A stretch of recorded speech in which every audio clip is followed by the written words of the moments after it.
এই ঘটনাটি আমাদেরকে যিনি পাঠিয়েছেন তার নাম মোহাম্মদ নাজমুল হক রাসেল। ওনার বাড়ি কিশোরগঞ্জ জেলার তারাইল উপজেলার জাওয়ার ইউনিয়নের ছনাটি গ্রামে। ওই ইউনিয়নের মধ্যে দুটি গ্রাম রয়েছে যা তারাইল উপজেলা থেকে একদমই বিচ্ছিন্ন, অর্থাৎ কেউ যেদিক দিয়েই যেতে চাক না কেন নদী পার হতেই হবে। আর এখানে কোনো ব্রিজ নেই। রাসেল ভাই উনি 2025 সালের অক্টোবরের 6 তারিখে ওনার বোনের বাড়িতে গিয়েছিলেন শুধু ঘটনা শোনার জন্য, কেননা উনি জেনেছিলেন যে ওই এলাকায় একটা জায়গা রয়েছে, সেখানে অনেক ঘটনা রয়েছে শুধু ওই একটা জায়গাকে কেন্দ্র করে। এরপর সেই বর্মা গ্রামে উনি আসেন।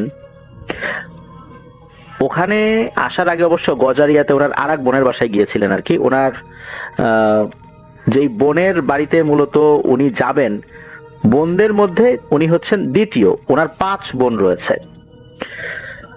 উনি যখন গজারিয়াতে ওনার আরেক বোনের বাসায় গিয়েছেন, তখন মূলত ওনাকে আবার নেয়ার জন্য ওই বর্মা গ্রামের যেই বোন রয়েছে তার হাজবেন্ড আসে ওনাকে নেয়ার জন্য। গল্প হচ্ছিল, তখন ওই এলাকা সম্পর্কে একটা কথা উনি বলে ওঠেন, যেহেতু উনি ওই এলাকারই লোক।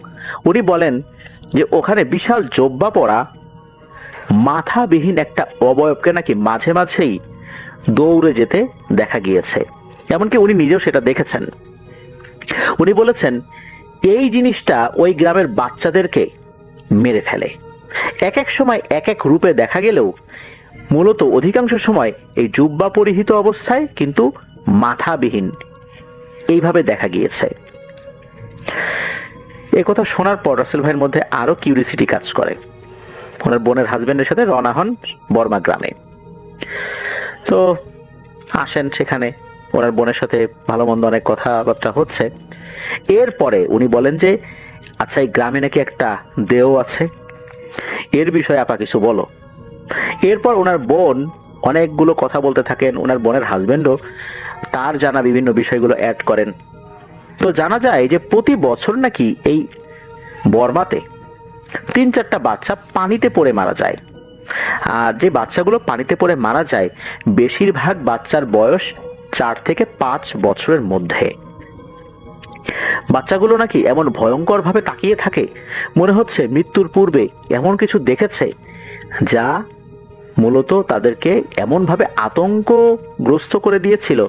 হতে পারে যে ওই আতঙ্কের কারণেই তাদের মৃত্যু হয়েছে, অনেকে এটা মনে করেন। আসলে কি তাই? আসলে ব্যাপারটা কি? প্রথমে শুরু করব যেই বোন ওনাকে ঘটনা বলেছে তার সন্তানকে দিয়েই। সাল 2005 কি 6 হবে, তখন ওনার ভাগিনার বয়স 5 কি 6 বছর।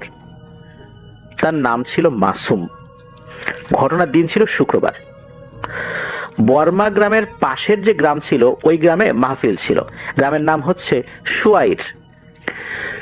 এই সুয়াইর গ্রাম আর বর্মা গ্রাম একদম পাশাপাশি আর কি। সাধারণত গ্রামে একদম অজপাড়া গায়ে, বিশেষ করে যদি কোনো এইরকম মাহফিল হয়, মিলাদ মাহফিল হয়, সেখানে কিন্তু বাচ্চাদের মধ্যে এক ধরনের একটা আনন্দ বিরাজ করে।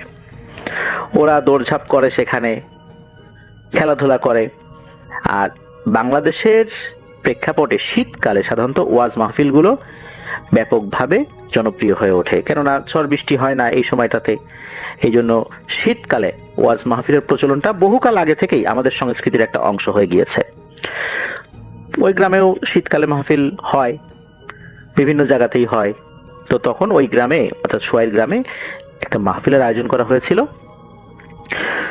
এই রাসেল ভাইয়ের ভাগিনা কোন ফাঁকে যেন তাদের বাড়ির পাশের একটা গর্ত, ওখানে পানি থাকে, ওনারা স্থানীয় ভাষায় সেটাকে ফাগার বলে আর কি, ফাগার। তো ওখানে গোসল করতে গিয়েছে। তবে সে একা না, অনেক বাচ্চা কাচ্চা তার সাথে ছিল। সবাই সবার মতো গোসল শেষ করে এসেছে, কিন্তু রাসেল ভাইয়ের ভাগিনা মাসুম আর ফেরে না। অনেকক্ষণ হয়ে যাওয়ার পর এই রাসেল ভাইয়ের আপা তার বাচ্চাকে খুঁজতে বের হয়েছেন। অন্যান্য বাচ্চাদেরকে যখন উনি জিজ্ঞেস করেছেন, তখন অন্যান্য বাচ্চারা বলেছে গোসলের সময় তো তাদের সাথেই ছিল, এরপর তো তাকে আর কেউ দেখেনি। তখন তো কান্নাকাটি শুরু হয়ে যায়। সবাই খোঁজ শুরু করে দিয়েছে। এরপর সেই ফাগারে নামা হয়, অনেক খোঁজার পরও না পেয়ে ফেলা হয় জাল। এই জালগুলোকে স্থানীয় ভাষায় সাবা জাল বলা হয় আর কি। দুই দল দুই পাশ থেকে জাল টানতে থাকে, এক পাশ থেকে টানতে টানতে আর এক পাশে নিয়ে যায়। তখন ওই ফাগারে যখন ওই জাল ফেলা হয়েছে, ওই জাল টানার পর এই মাসুমের লাশ পাওয়া যায়। উপস্থিত সবাই স্পষ্ট দেখেছিল যে এই মাসুমের পিঠের উপর 10টি আঙ্গুলের কালো স্পষ্ট দাগ রয়েছে। এই যে রাসেল ভাই, তখন তো উনি বেশ ছোট ছিলেন, তখন কিন্তু ওনাদের এলাকায় মোবাইল ফোনের এত প্রচলন হয়নি, যেহেতু 2005 কি 6 সাল, এই জন্য ওই সময় মোবাইল ফোনের ব্যবহারটা গ্রাম অঞ্চলে কমই ছিল। জায়গায় জায়গায় ওই যে টাকা দিয়ে কল করা যেত এরকম কিছু জিনিস থাকলেও, এরকম কিছু দোকান থাকলেও মানুষের হাতে হাতে মোবাইল কিন্তু তখনও আসেনি। তো ওনারা খবর পেয়েছিলেন, ওনারা সন্ধ্যার দিকে গিয়েছিলেন, রাসেল ভাই সন্ধ্যার দিকে গিয়েছিলেন তো শেষ দেখার জন্য। ওনার ভাগিনা মাসুম নাকি দেখতে অসম্ভব রকমের সুন্দর ছিল। নাম যেমন মাসুম, দেখতেও মাসুমের মতোই ছিল। নিরীহ এই বাচ্চাটা অকালে চলে গেল। তার পিঠের উপরে 10 আঙ্গুলের ছাপ।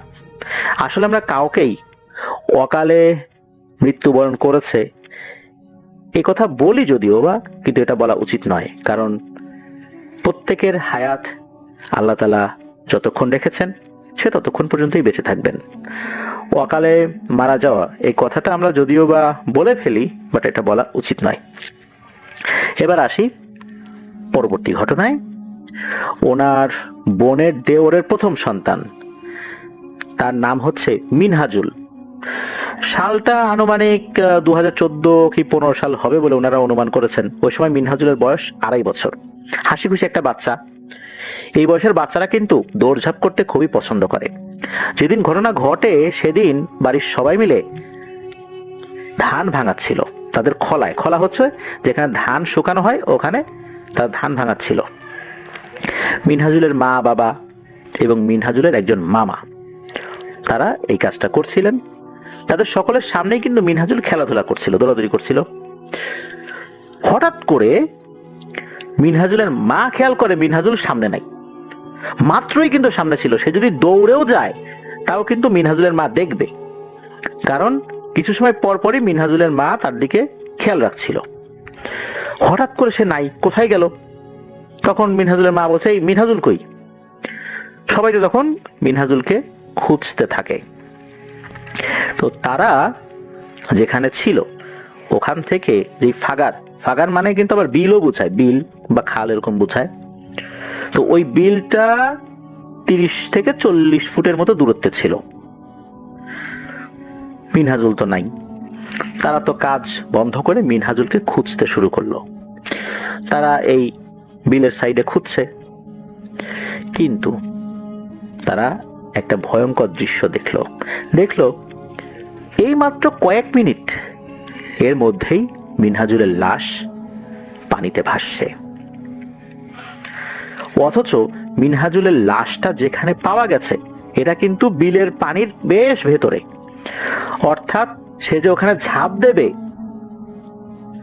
এটা সম্ভবই না। সে কিভাবে ছোট মানুষ এত দূরে ঝাঁপ দেবে? আর এটা তো মাত্র কয়েক মিনিটের ব্যাপার হয়েছে, এর মধ্যেও তো এরকমটা হওয়া সম্ভব নয়।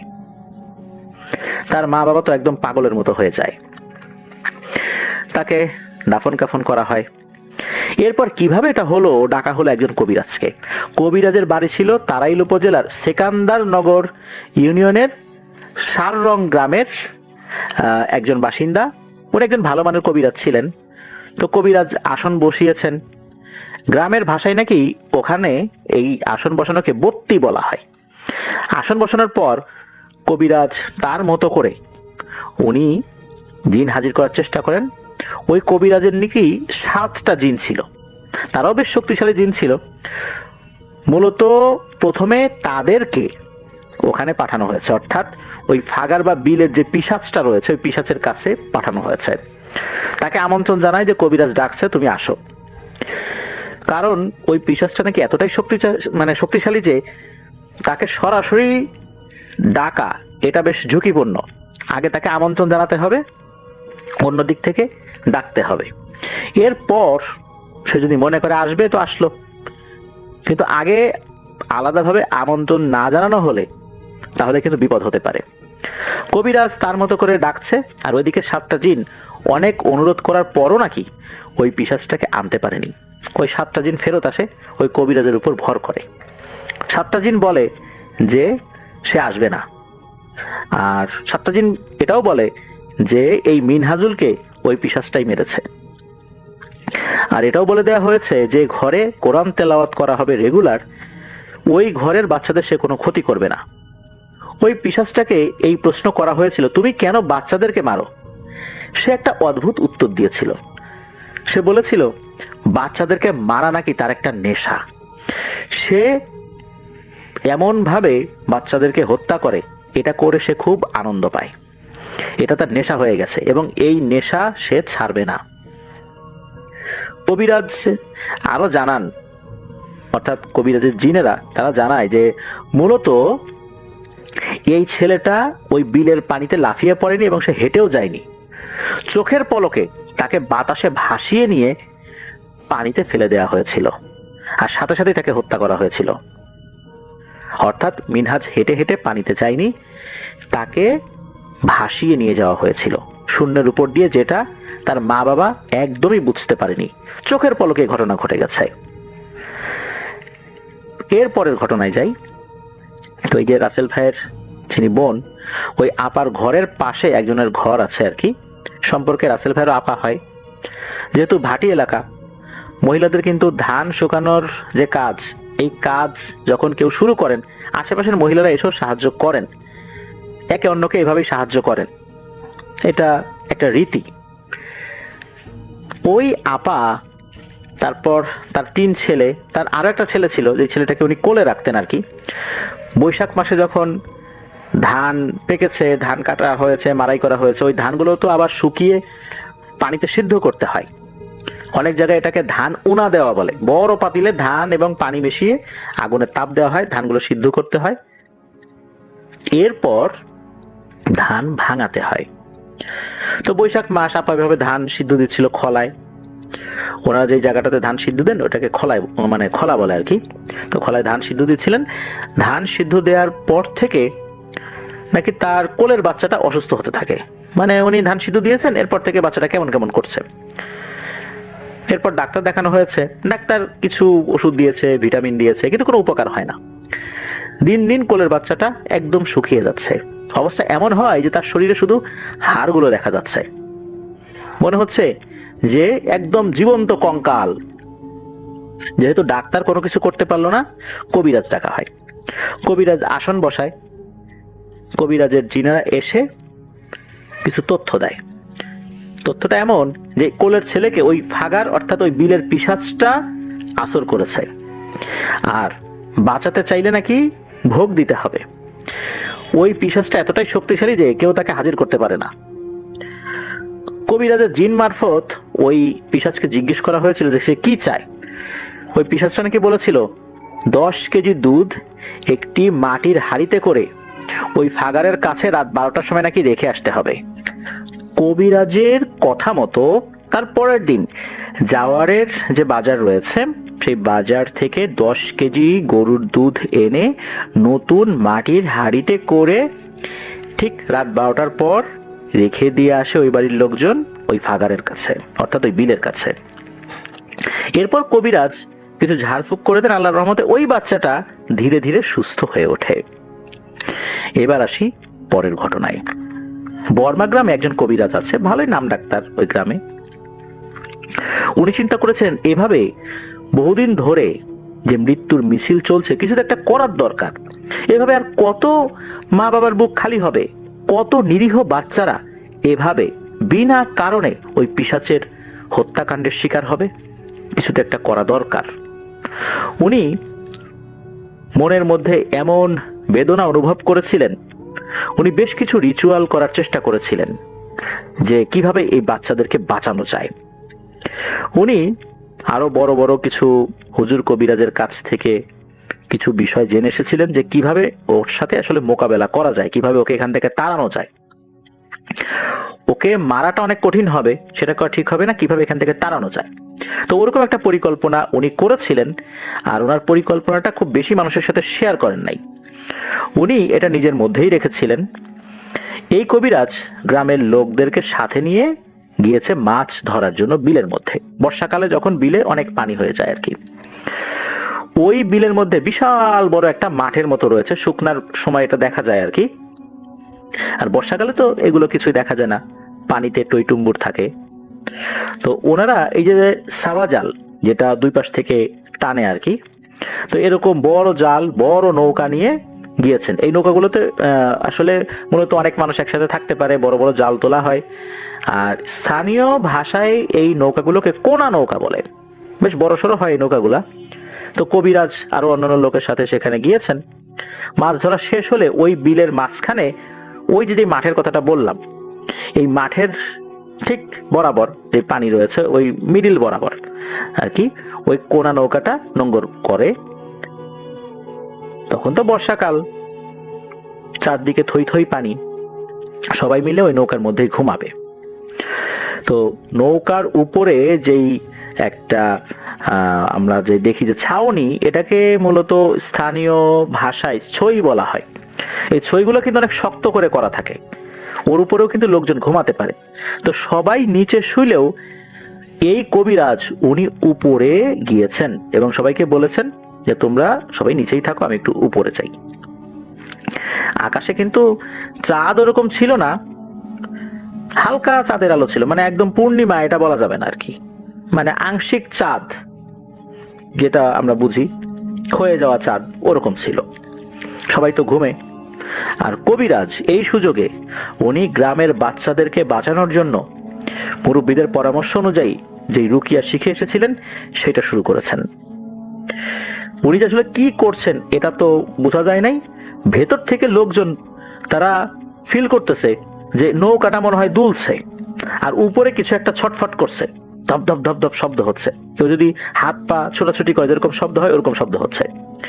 ভিতরে সবাই তো সজাগ হয়ে যায়, সবাই আবার ছই থেকে বাইরে বের হয়ে এসে উপর দিকে যখন তাকিয়েছে তখন দেখে একটা ভয়ঙ্কর অবস্থা। ওই কবিরা ছটফট করছে, তার শরীরটা একদম পিচ্ছিল হয়ে গেছে আর মুখ দিয়ে ফেনা পড়ছে। সবাই তো তাকে ধরে ধরে নৌকার ভিতর দিকে নিয়ে যায়। এরপর উনি কথাই বলতে পারছিলেন না, উনি দীর্ঘদিন কথাই বলতে পারেন নাই। সবাই বুঝতে পেরেছিল এটা এই ফগারের পিশাচেরই কাজ, কবিরাজ নিশ্চয়ই কিছু একটা করতে গিয়েছিলেন। পরবর্তীতে ওনার থেকেও বড় কবিরাজ যারা যারা ওনার সম্পর্কে জানতেন যে উনি এরকম একটা কাজ করতে গিয়েছিলেন, তারা বেশ অনেক দিন ধরে তাকে ট্রিটমেন্ট করেছিলেন। এরপর আস্তে আস্তে আস্তে আস্তে উনি ওনার কথা বলার শক্তি ফেরত পান। তবে কিভাবে ওই পিশাচটা আক্রমণ করেছিল এটা উনি বলেন নাই, তবে এতটুকু বলেছিলেন যে উনি বাচ্চাদের বাঁচানোর জন্য এই ঝুঁকিটা নিয়েছিলেন। তবে আল্লাহর রহমতে ওই নিচ থেকে লোকজন যখন উপর দিকে চলে আসছে, মানে ওই ছইয়ের ভেতরে যারা ঘুমিয়েছিলেন চলে আসছে, যার কারণে পিশাচটা তাকে ছেড়ে দিয়ে চলে যায়। তা না হলে ওই সময় তার মৃত্যু নিশ্চিত করে যেত। কোনো একটা কারণে পিশাচটা তাকে পানির মধ্যে নিয়ে যেতে পারছিল না, এটা একটা বিষয়। তবে উনি কিভাবে আক্রান্ত হয়েছিলেন এই ডিটেলস বর্ণনাটা আর কাউকে করেন নাই। দীর্ঘদিন বোবা ছিলেন, পরবর্তীতে উনি ঝাড়ফুঁকের মাধ্যমে বাকশক্তি আল্লাহর রহমতে ফেরত পেয়েছিলেন। তাহলে বোঝাই যাচ্ছে ওই পিশাচটা কত শক্তিশালী। এবার আসি পরবর্তী ঘটনায়। এই রাসেল ভাইয়ের বোনের বর্তমানে তো 3 ছেলে, মাসুম যেই ওনার যে ভাগিনা ছিল ও তো পিশাচের কবলে পড়ে ছোটবেলাতে মারা গিয়েছিল। তো ওই আপার দ্বিতীয় সন্তান, তার নাম হচ্ছে রাফি, তার পরের সন্তানের নাম হচ্ছে সোহান। এই সোহান একদিন রাতে দোকান থেকে আসছে, হাতে তার torch light, charger torch light আর কি। হঠাৎ করে সে সামনের দিকে বাচ্চাদের চিৎকার চেঁচামেচির শব্দ শুনতে পায়। সে তখন তার লাইটটা যখন দূরে ধরেছে তখন তখন সে দেখে যে একটা বাচ্চা সে দৌড়ঝাঁপ করছে, মনে হলো বাচ্চাটা বিপদে পড়ছে। সে তখন ওই আলোটা ওইদিকে ধরেই দৌড় দেয় যে দেখি বাচ্চাটার কাছে যাই, কোনো সমস্যা হলো কিনা। রাত তখন 11টার মতো বাজে আর কি। আর ওই বাচ্চাটার আকার আকৃতি দেখে তার কাছে মনে হয়েছিল বাচ্চাটার বয়স 2.5 থেকে 3 বছরের মতো হবে। সে টর্চ লাইট ধরেই কিন্তু গিয়েছে, মানে টর্চ লাইটটা কিন্তু অন্যদিকে সরাই নাই, ওই বাচ্চার দিকে ধরেই গিয়েছে। মনে হলো বাচ্চাটা ধান ক্ষেতের মধ্যে নেমে গেল। এরপর যখন উনি কাছে গিয়েছেন তখন আর কাউকে দেখেন না। আরে এই 2.5-3 বছরের বাচ্চা এই ধান ক্ষেতের মধ্যে চলে গেল। তখন ওনার কাছে এটাও মনে হলো যে কোনো একটা জিনিস দ্রুত ওই ধান ক্ষেতের ভেতর দিয়ে দৌড়ে চলে যাচ্ছে, মানে এত দ্রুত যাচ্ছে। অনেক সময় দেখা যাচ্ছে যে ওই কিছু কিছু প্রাণী থাকে যেমন বন বিড়াল, এরা কিন্তু এরকম ধান ক্ষেত বা এই টাইপের জিনিসগুলোর ভিতর দিয়ে অনেক দৌড়ে যাওয়ার জন্য পারদর্শী, অনেক জোরে দৌড়াতে পারে। যখন তারা দৌড়ে যায় তখন কিন্তু তারা যেদিক দিয়ে যাচ্ছে উপর থেকে বোঝা যায় যে ওই জায়গার ধানগুলো কিন্তু নড়াচড়া করে। উনি বুঝতে পারেন যে এই জিনিসটা মোটেও স্বাভাবিক কিছু না, তখন দ্রুত বাড়িতে চলে আসেন। তো এই যে সোহান, উনি কিন্তু বিভিন্ন সময় দেখেছেন যে তার বাড়ির উপর দিয়ে অদ্ভুত ধরনের আলো চলে যায়, বিলের এক মাথা থেকে আসে অপর মাথায় চলে যায়। তবে এই আলোটা সাধারণ কোনো অগ্নিপিণ্ড বা আলোকপিণ্ড না, গোলাকার বা ফুটবলের মতো কোনো আলোকপিণ্ড না। এগুলো এরকম যে মনে হচ্ছে মার্বেল সাইজ এক একটা জিনিস। কোনো একটা মার্বেল যদি আলোকিত হয়ে যায়, মানে ছোট ছোট মার্বেলের মতো যদি কোনো লাইট হয়, এগুলো যদি 150-200 একটু একটু দূরে দূরে দূরে দূরে থাকে এবং সেগুলো যদি একটা গোলাকার আকৃতি ধারণ করে, কেমন হয়, কেমন দেখা যায়? মনে হচ্ছে ঠিক এইরকম জিনিস এক পাশ থেকে আসে, তাদের বাড়ির উপর দিয়ে উড়ে বিলের অপর পাশে গিয়ে মিলিয়ে যায়। এরকম সে যে একবার দেখেছে, দুবার দেখেছে, বিষয়টা এরকম না, সে অনেকবার এটা দেখেছে। মনে হচ্ছে যে এগুলো সুন্দর করে আলোকসজ্জা করা, এই জিনিসগুলা খুব পরিকল্পিতভাবে আলোকসজ্জা করা, ওই জিনিসটাই উড়ে উড়ে চলে যায়। এরপরে এই রাসেল ভাইয়ের আরেকজন ভাগিনা রাফি, তার ঘটনায় আসি। এই ঘটনাটা আরো ভয়ঙ্কর। রাতের বেলা সে ওয়াশরুমে যাওয়ার জন্য উঠেছে, তার জল বিয়োগ করার প্রয়োজনীয়তা দেখা দিয়েছে। তো ভাগিনারা যেই মেইন ঘরটায় থাকে, ওই মেইন ঘর বাদেও আর একটা ঘর রয়েছে, এটাকে ওনারা আগলা ঘর বলে আর কি। তো ওই রাফি সে ওই রাতে ওই আগলা ঘরে ছিল। তো সে যখন উঠেছে, ঘুম থেকে উঠে ঘুমিয়েই তো ছিল, মানে তখনও কিন্তু ঘুমের যে ঝুল এটা কাটে নাই। তো চোখ ডলতে ডলতেই সে যখন ওই ঘরের দরজা খুলে বাইরে বের হবে, দরজা কেবল খুলবে, এমন সময় মনে হলো দমকা একটা বাতাস এসে ওই ঘরে লাগলো। আর ঘরটা তো টিনের ঘর ছিল, ঝনঝন ঝনঝন করে ঘরটা কেঁপে উঠলো। এরপরে সে যেটা দেখলো, এটা দেখার জন্য সে মোটেও প্রস্তুত ছিল না। ওই আগলা ঘরের উপর দিকে ফাঁকা ছিল, আবার এই ঘরের চৌকাঠ যেটা, এটা নিচ দিকেও ফাঁকা ছিল। সে দেখে কি চৌকাঠের নিচ দিয়ে দুটো কালো হাত ভেতরে ঢুকে পড়েছে, আবার ওই দরজার উপর দিয়ে আরো দুটো কালো হাত, মানে 4টা হাত ঢুকে পড়েছে। এই 4টা হাত দরজার উপর থেকে যেই দুটো হাত ঢুকেছে, এই দুটো হাত দরজার উপর দিকে ধরেছে, আর চৌকাঠের নিচ দিয়ে যেই দুটো হাত ঘরের মধ্যে ঢুকিয়ে দিয়েছে, সে নিচ থেকে আবার ওই দরজাটাকে ধরেছে। এইবার ওই দরজাটা এমন ভাবে নাড়ানো শুরু করেছে, মনে হচ্ছে পুরো ঘর থরথর করে কাঁপছে, ঘরটাই এখন দরজা সমেত উড়িয়ে নিয়ে যাবে। উনি কি করবেন, ভয়ে তো ওনার অবস্থা খারাপ। ওই অবস্থাতে উনি যেটা করেছেন, সাহস করে দরজাটা 2 হাত দিয়ে চেপে ধরে রেখেছেন, যাতে করে দরজাটা ভাঙতে না পারে। উনি ভেবেছিলেন দরজা যদি শুধু ভেঙে ফেলে তাহলে এই ভয়ঙ্কর জিনিসটা ঢুকে পড়বে। মনে হচ্ছে এর 4টা হাত রয়েছে, ওনার কাছে এটাই মনে হয়েছে। আর হাতগুলো কালো কুচকুচে আর ভয়ঙ্কর রকমের, মানে বেশ মোটা সোটা, ওই যে লিকলিকে হাত এরকম না, অনেক মোটা সোটা হাত এরকম মনে হয়েছে। এইভাবে 3 থেকে 4 মিনিট এই দরজা টানাটানি করেছে। এরপর মনে হলো হাতগুলো একা একাই সরে গেল, সবকিছু স্বাভাবিক হয়ে গেল। সে তো ভয় আর বের হতে পারে নাই, সে ভেতর থেকে চিৎকার চেঁচামেচি শুরু করেছে। পরবর্তীতে বাড়ির লোকজন আবার ওখানে চলে আসছে, তখন সে দরজা খুলতে ভয় পাচ্ছিল। এরপর সে দরজা খোলে, দেখে যে তার মা আসছে, অর্থাৎ রাসেল ভাইয়ের আপা আসছে। এর মধ্যেই তার প্রচন্ড রকমের জ্বর চলে আসে। সে বলে যে এই ঘটনা। পরবর্তীতে কবিরাজ আনা হয়। তো কবিরাজ বলে যদি শুধু দরজাটা একবার খুলতে পারতো ওই ভয়ঙ্কর পিশাচটা, তাহলে এই রাফির মৃত্যু নিশ্চিত হয়ে যেত। আল্লাহর রহমতে দরজা খুলতে পারেনি, আর কি এমন হয়েছে এটা বলা মুশকিল। ওই জিনিসটা একা একাই চলে গেছে। এই যে রাফির যে জ্বর এসেছিল, এই জ্বরটার কিছুতেই ভালো হয় না, অ্যান্টিবায়োটিক খাওয়ানো হয়েছে, তারপরও জ্বরের কোনো উন্নতি হয় না। কবিরাজ কাচের প্লেটে কিছু দোয়া লিখে দিয়েছিলেন। উনি বলেছিলেন যে এই প্লেটটা ধোয়ার পর যে পানিটা হবে, এই পানিটা অন্য পানির সাথে মিক্স করে 40 দিন খাওয়াতে। তো যখন এটা খাওয়ানো শুরু হয়েছে, এরপর থেকে রাফির জ্বর একটু একটু একটু একটু করে কমা শুরু করেছে। 40 দিনের মাথায় তার জ্বর একদম ভালো হয়ে যায়।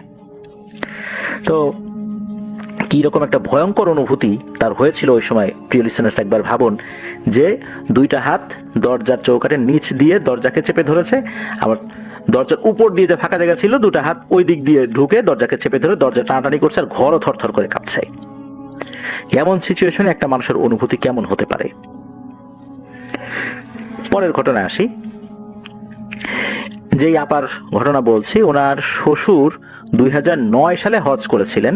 তো 2008 সালের এক বিকেলের শেষ দিকে একদম, অর্থাৎ মাগরিবের কিছুক্ষণ আগে, একটি বিলের পাশে উনি দেখেন কিছু শোল মাছের পোনা। তো শোল মাছের পোনা একসাথে তো অনেকগুলো থাকে, উনি চিন্তা করলেন যে এইটার সাথে নিশ্চয়ই বড় একটা শোল মাছও আছে। আর শোল মাছের পোনা অনেকেই কিন্তু ধরে ফেলেন, যদিও বা এটা ধরা উচিত নয়, কারণ এই এক একটা পোনা বড় হয়ে অনেক বড় বড় মাছ হবে, কিন্তু অনেকেই এই মাছগুলো ধরেন।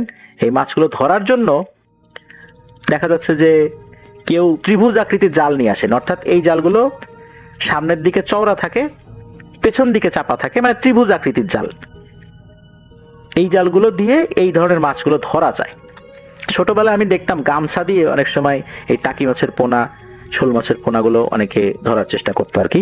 এগুলো অনেকে ভাজি করে খায়, শুনি যে খুব মজা লাগে, যদিও বা এটা করা উচিত নয়, কারণ এই মাছগুলো একটা সময় বড় হবে।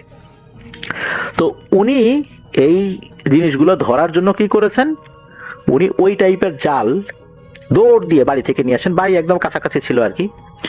এটাকে ওনারা ঠেলা জাল বলে, অনেক জায়গায় অনেক নাম বলে আর কি, ত্রিভুজ আকৃতির জাল। তো উনি যখন বাড়ি থেকে আবার চলে আসছেন অল্প সময়ের মধ্যে, উনি এসে দেখেন যে ওই পোনাগুলো বেশ খানিকটা দূরে চলে গেছে, এবং এমন জায়গায় চলে গেছে যে ওই জায়গায় যাওয়ার জন্য ওনাকে নৌকা ব্যবহার করতে হবে। তো ওনার নৌকা ছিলই ওইখানে, নৌকায় উঠে পড়েছেন। এরপর উনি ওই দিকটাতে এগোতে থাকেন। উনি আগাচ্ছেন। উনি যত আগান ওই পোনাগুলো অন্যদিকে চলে যায়, উনি ওই পোনাগুলোর সাথে সাথে নৌকা আগাতে থাকেন। কোনোভাবেই উনি জালটা দিয়ে ওগুলোকে ধরতে পারছিলেন না বা কাছাকাছি যেতে পারছিলেন না। উনি একটা মোহের মধ্যে পড়ে যান। হঠাৎ করেই উনি ফিল করেন ওনার নৌকা ডানে একবার দোলে, বায়ে একবার দোলে, অথচ ওখানে কোনো ঢেউ নেই। ডানে দোলে, বায়ে দোলে, উনি ওনার শরীরের ব্যালেন্সই রাখতে পারছিলেন না। মনে হচ্ছে এখনই পানিতে পড়ে যাবেন। নৌকাটা এমনভাবে দুলুনি দিচ্ছে, মনে হচ্ছে যখন ডান পাশে কাত হয় এখনই এর মধ্যে পানি ঢুকে যাবে, বাম পাশে যখন কাত হয় এখনই পানি ঢুকে যাবে। উনি তো কোনোভাবে শরীরে ব্যালেন্স রাখতে পারছিলেন না। উনি বুঝতে পারলেন কোনো ঢেউ ছাড়া নৌকাটা এইভাবে দুলছে, নিশ্চয়ই এখানে অন্য কোনো সমস্যা রয়েছে। উনি দোয়া দরুদ পড়া শুরু করলেন। উনি আরেকটা কাজ করেন, সেটা হচ্ছে নৌকার উপর হয়ে শুয়ে পড়লেন। উপর হয়ে শুয়ে নৌকার ভিতরতে আড়াআড়িভাবে কাঠ থাকে, আমরা নিশ্চয়ই নৌকার ভেতরের যে পাটাতনগুলো আছে সেগুলো দেখেছি, এই পাটাতনগুলো কিন্তু কাঠের উপরে থাকে। তো উনি কি করেছেন, দুই হাত দিয়ে একটা কাঠ ধরেছেন শক্ত করে, আর ওনার দুই পা আর একটা কাঠের নিচ দিকে ঢুকিয়ে দিয়ে বডিটা খুব শক্ত করে নৌকার উপর রেখেছেন। উনি চিন্তা করছেন যাই হোক নৌকা যদি ডুবে যায় সে হিসাব আলাদা, কিন্তু কোনোভাবেই পানিতে এখন নিজে থেকে লাফ দিয়ে সাঁতরে তীরে ওঠার চেষ্টা করা যাবে না, আর পানিতে পড়া যাবে না। নৌকা ডুবে গেলে নৌকার সাথে ডুবে যাব, কিন্তু কোনোভাবে পানিতে পড়া যাবে না। উনি ওইভাবে শরীরটাকে নৌকার সাথে একদম লাগিয়ে নিয়ে শক্ত করে আছেন। একটা পর্যায়ে দুরুনি এমন পর্যায়ে পৌঁছলো যে যখন ডান পাশে দোলে ডান পাশের পানি নৌকার মধ্যে ঢোকে, বাম পাশে যখন দোলে বাম পাশের পানি নৌকার মধ্যে ঢোকে, এইভাবে নৌকার মধ্যে পানি ঢুকতে লাগলো। এরকম চলছে, নৌকার ভিতরে অল্প সময়ের মধ্যেই বেশ খানিকটা পানি ঢুকে পড়েছে। এমন সময় হঠাৎ করে হয় কি যে দূর থেকে একটা নৌকা আসছে, আর ওই সময় দূর থেকে বলছে নৌকার ভিতরে কে রে। তখন উনি চিৎকার দিয়ে ওনার নাম বলেন যে আমি। এর মধ্যে কি হয়, আজান দিয়ে দেয়, মাগরিবের আজান, আর তখনই নৌকার দুলনি থেমে যায়। উনি আবার দূর থেকে দেখছিলেন যে নৌকাটা অস্বাভাবিকভাবে দুলছে। উনি চিন্তা করলেন কি ব্যাপার, নৌকার মধ্যে কে দোলে কেন। এই জন্য উনি আবার চলে আসছেন। যখন ওই লোকটা কাছাকাছি আসছেন তখন ঘটে একটা ভয়ঙ্কর ঘটনা। মনে হলো এই নৌকাটা কে যেন এমন ভাবে ধাক্কা দিল, এক ধাক্কায় ওনার নৌকাটা একদম তীরে এসে নৌকার সামনের অংশ মাটি ভেদ করে, অর্থাৎ মাটির উপর দিয়ে নৌকার কিছুটা অংশ ডাঙার উপর চলে এসেছে। ডাঙা থেকে ওনার নৌকাটা প্রায় 100 থেকে 150 হাত দূরে ছিল। হঠাৎ করে আচমকা এমন গতিতে নৌকা চলা শুরু করেছে, মনে হচ্ছে নৌকাটা নিচ থেকেই কেউ ছুঁড়ে দিয়েছে উপরের দিকে, এমন একটা অবস্থা। যদিও পানির উপর দিয়ে গিয়েছে, কিন্তু এত দ্রুত গতিতে স্পিড বোটও চলতে পারে না, এত দ্রুত গতিতে এই জিনিসটা হয়েছে। এবং ওই সময় আশেপাশে অনেক মানুষই সেটা দেখেছে।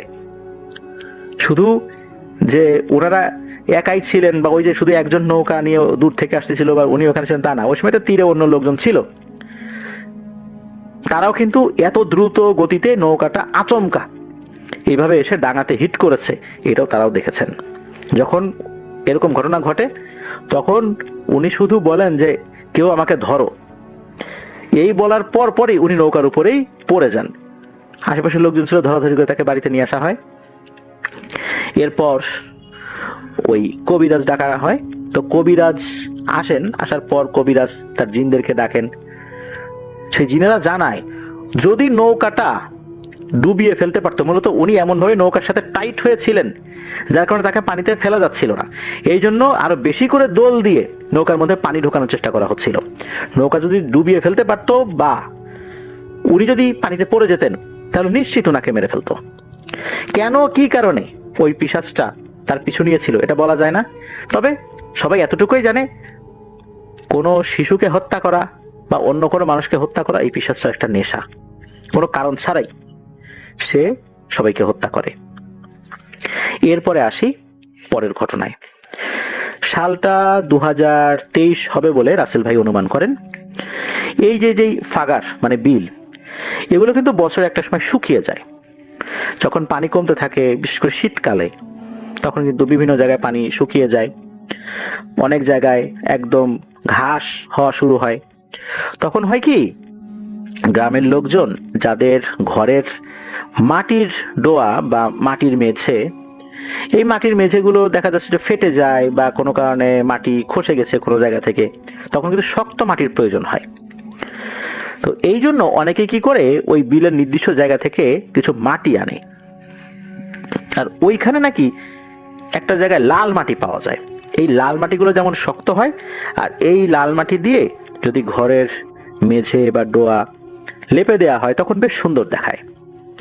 তো এই লাল মাটি আনার জন্য 2 মেয়ে এবং তার মা তারা গিয়েছিলেন সেই বিলের মধ্যে। তো দেখা যাচ্ছে যে ওইখান থেকে আরো বেশ কয়েকজন লোক মাটি নিয়েছে। ওই জায়গাটা একটা গর্তের মতো হয়ে গেছে, বেশ গর্তই হয়েছে। যেহেতু ওই জায়গা গর্ত হয়ে গেছে, তো দেখা যাচ্ছে যে ওইখান থেকে তারা মাটি নিয়েছেন। যত মাটি নিয়েছেন নিচে দেখা যাচ্ছে যে এই লাল মাটির পরিমাণটা আরো বেশি মনে হচ্ছে, লালচে ভাবটা আরো বেশি। এই কারণে ওনারা নতুন করে কোথাও কোদাল দিয়ে মাটি কোপাতে যান নাই, চিন্তা করলেন যে এর ভিতরে নেমেই আমরা মাটি তুলি, যেহেতু মাটিটা বেশি লালচে দেখাচ্ছে, এই মাটিটা ভালো হবে। তখন 2 মেয়ে ওর মধ্যে নামে, মা উপরে আছে। তো 2 মেয়ে মাটি কুপিয়ে ঝাঁকার মধ্যে ভরে উপর দিকে মায়ের হাতে দিয়ে দেয়, মা আবার এটা সরিয়ে নিয়ে যাচ্ছে। তো এভাবে মাটি ওনারা এক জায়গা রাখছেন, যতটুকু লাগে তোলার পর একসাথে ওনারা নিয়ে যাবেন, এরকমটাই পরিকল্পনা আর কি। আর ওই সময় ঘটে ভয়ঙ্কর একটি ঘটনা। চতুর্দিক থেকে মাটি এসে এই 2 মেয়ের গায়ের উপরে পড়ে। ওই সময় তো মা চিৎকার চেঁচামেচি শুরু করে, আশেপাশের লোকজন ছিল তারা দ্রুত চলে আসে। তারা আসার পর মাটি সরাতে থাকেন, সরাতে মোটামুটি অল্প সময়ের মধ্যেই ছোট মেয়েকে বের করা যায়। সে বেশ আহত হয়ে গেলেও তার দম ছিল, ওইভাবে মারাত্মক কোনো ক্ষতি হয় নাই, কিছুটা আহত হয়েছে। তবে মাটির যে চাপটা, এই চাপটা পাওয়ার কারণে তার পিঠে, হাতে, পায়ে মোটামুটি চাপ লেগেছিল আর কি। কিন্তু সমস্যা হয়ে গেল, এই যে বড় মেয়ে, এই বড় মেয়েকে সহজে বের করা যাচ্ছিল না, মাটির একদম নিচে চাপা পড়েছে। তারা দ্রুত মাটি সরাচ্ছেন লোকজন মিলে। আর ওই জায়গাটা তো গর্ত এমন ভাবে ছিল, বেশি লোকজনের ভিতরে নামতেও পারছিলেন না। প্রায় 15-20 মণ মাটি এই বড় মেয়ের শরীরের উপরে পড়েছে। তো অনেক কষ্টে আল্লাহর রহমতে বড় মেয়েকে বার করা হয়। তখনও বড় মেয়ের দম আছে, তবে বোঝা যাচ্ছে তার হাত পা বিভিন্ন জায়গায় এমনভাবে ভেঙে গেছে যে কেঁচো যদি একটা লাঠির উপরে নেওয়া হয়, কেঁচো কিভাবে ঝুলে থাকে, মনে হচ্ছে ওর বডির বিভিন্ন জায়গায় এমনভাবে ভেঙে গেছে যে সেগুলো একদম কেঁচোর মতো ওই অংশগুলো ঝুলছে, এমনভাবে ভেঙে গেছে। দ্রুত হসপিটালে নেওয়া হয়, তো সেখান থেকে আবার ময়মনসিংহ সদর হসপিটালে রেফার করা হয়, সেখানে নিয়ে আসা হয়। তার যখন জ্ঞান ফেরে তার অবস্থা সময় খুব খারাপ ছিল, হাড়গুলো এমনভাবে ভেঙে গিয়েছিল যে তার সুস্থ হওয়ার সম্ভাবনা খুবই দুরূহ ব্যাপার ছিল, সবাই বুঝতে পেরেছিলেন। তো তার যখন জ্ঞান ফেরে সে বলে যে মাটি যখন ভেঙে পড়ে সে চোখের সামনে একটা সাদা অবয়ব দেখেছে, জাস্ট খালি এতটুকুই মনে আছে। এরপরে সে যখন মাটির নিচে পড়ে তখন তার কাছে মনে হচ্ছিল কে যেন তার বডিটাকে একদম চাপ দিয়ে দুমড়ে মুচড়ে গোল করে ফেলছে, ফুটবলের মতো করে ফেলছে। মাটির নিচে পড়ার পর তার তো হুঁশ ছিল, দম ছিল, কিন্তু তার কাছে মনে হচ্ছিল কেউ তাকে চাপ দিয়ে একদম গোল ফুটবলের মতো করে ফেলছে, এমনটা মনে হয়েছিল। আল্লাহর রহমত অল্প সময়ের মধ্যে তো তাকে উদ্ধার করা সম্ভব হয়েছে, আর কয়েক মিনিট হলে হয়তো সে মারা যেত। তবে সে 7 দিন হসপিটালে ভর্তি থাকার পর আল্লাহর ডাকে সাড়া দিয়ে চলে যান। সে কিন্তু বিবাহ উপযোগী একটা মেয়ে ছিল, তার বিয়ের কথাবার্তাও চলছিল। এই 7 দিন হসপিটালে থাকার ভিতরে সে তার মাকে বারবার বলেছে যে আমার ছোট বোনকে দেখে রেখো, আমার মনে হয় আমি বাঁচব না, আমি চলে যাব, আমার জন্য বেশি বেশি করে দোয়া করো।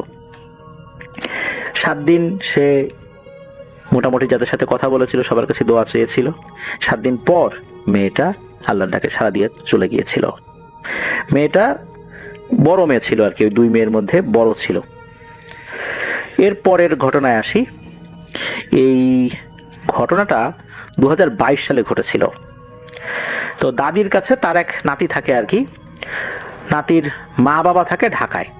হঠাৎ একদিন দাদির স্বপ্নে দেখে একটি অবয়ব তাকে বলছে কাল জোহরের ভেতর আমাকে ভোগ দিবি, আর ভোগ হিসাবে আমাকে একটি গরু দিবি, আর নয়তো তোর নাতিকে কিন্তু নিয়ে যাব। উনি তো স্বপ্নটা দেখেছেন, কি দেখলেন না দেখলেন নিজেও বুঝতে পারছেন না, বৃদ্ধ মানুষ। সকাল হলো, সকাল 9টার দিকে খবর আসলো তার নাতি পানিতে পড়ে মারা গেছে। কিভাবে কি হয়ে গেল? উনি কিন্তু স্বপ্ন দেখার পর যে প্রিপারেশন নিবেন, গরু দিবেন কি দিবেন না, এরকমও চিন্তাও করেন নাই। হয়তো ওই অবয়বটা বুঝতে পেরেছিল তার কোনো প্রস্তুতিই নাই, সে এটাকে পাত্তাই দেয় নাই, এই জন্য জোহর পর্যন্ত আর অপেক্ষা করে নাই, তার আগেই ওই বাচ্চাটাকে মেরে ফেলেছে। এবার আসি পরবর্তী আরেকটি ঘটনায়। তো পানি যখন কমে আসে, বিলের বিভিন্ন জায়গায় তো পানি আর থাকে না, কিন্তু যেই জায়গাগুলোতে পানি থেকে যায়, অনেকে এটাকে গাথা বলে, গাতা বলে, বিভিন্ন জায়গায় এরকম বলে আর কি, যেখানে একটু গর্ত টাইপের জায়গা থাকে আর কি। তো কিছু কিছু জায়গায় মোটামুটি পানি থেকে যায়, বেশি গভীর হওয়ার কারণে ওই জায়গাগুলো।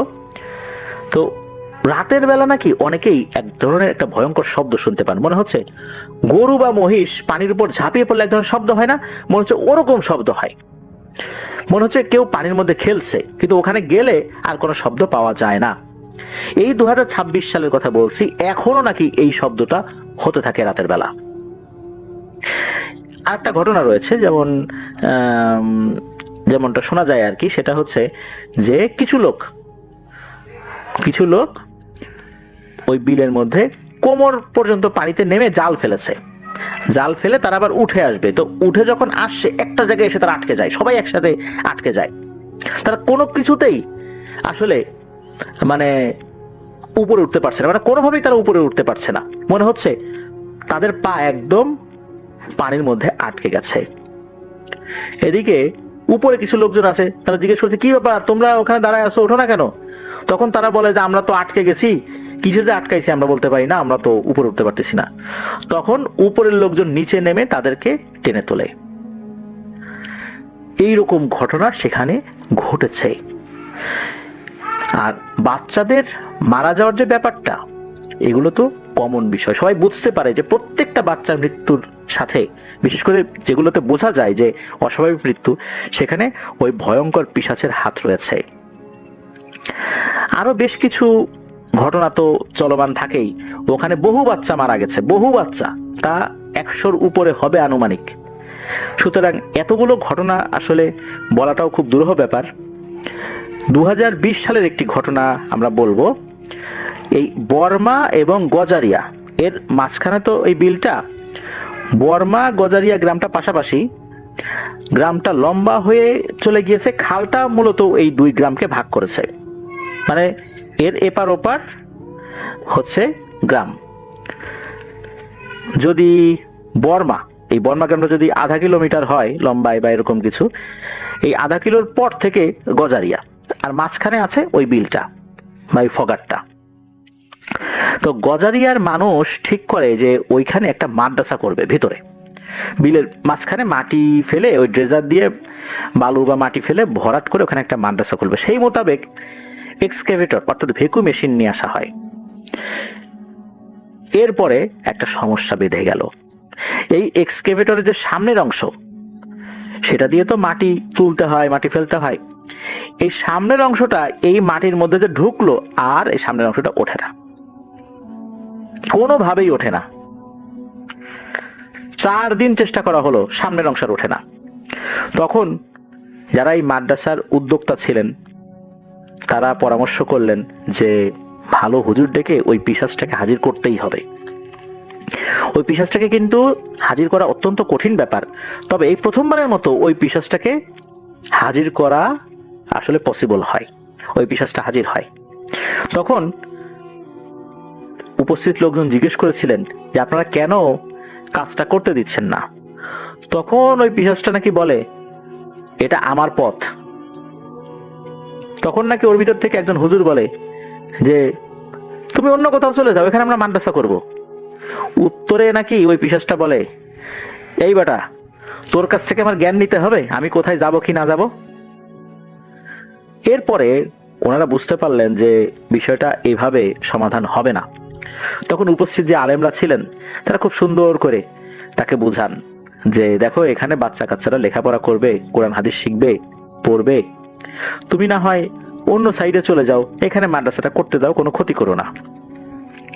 একটা পর্যায়ে নাকি সে রাজি হয়। সে বলে ঠিক আছে, আমাদেরও কিছু নিয়ম কানুন আছে, আমরা যেই পথ দিয়ে চলি হুট করেই সেই পথ আমরা ছেড়ে দেই না, এর বিনিময়ে কিছু দিতে হয়। তবে আমি নিজের জন্য কিছু নিব না, 1 বস্তা জিলাপি কিনে গ্রামের মধ্যে বিলাই দিবা, আর কিছু দোয়া খায়ের করবা, কোরআন তেলাওয়াত করবা। এটাই ছিল তার শর্ত। এরপর তারা সেটা মেনে নেন এবং সেটা করেন, খুব দ্রুততার সাথেই সেটা করেন।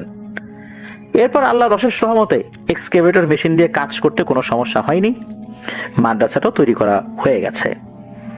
তবে একটা বিষয়, এখনো প্রতি বছর বেশ কয়েকটা বাচ্চা মারা যায় রহস্যজনকভাবে। এই পর্যন্তই ছিল ঘটনা।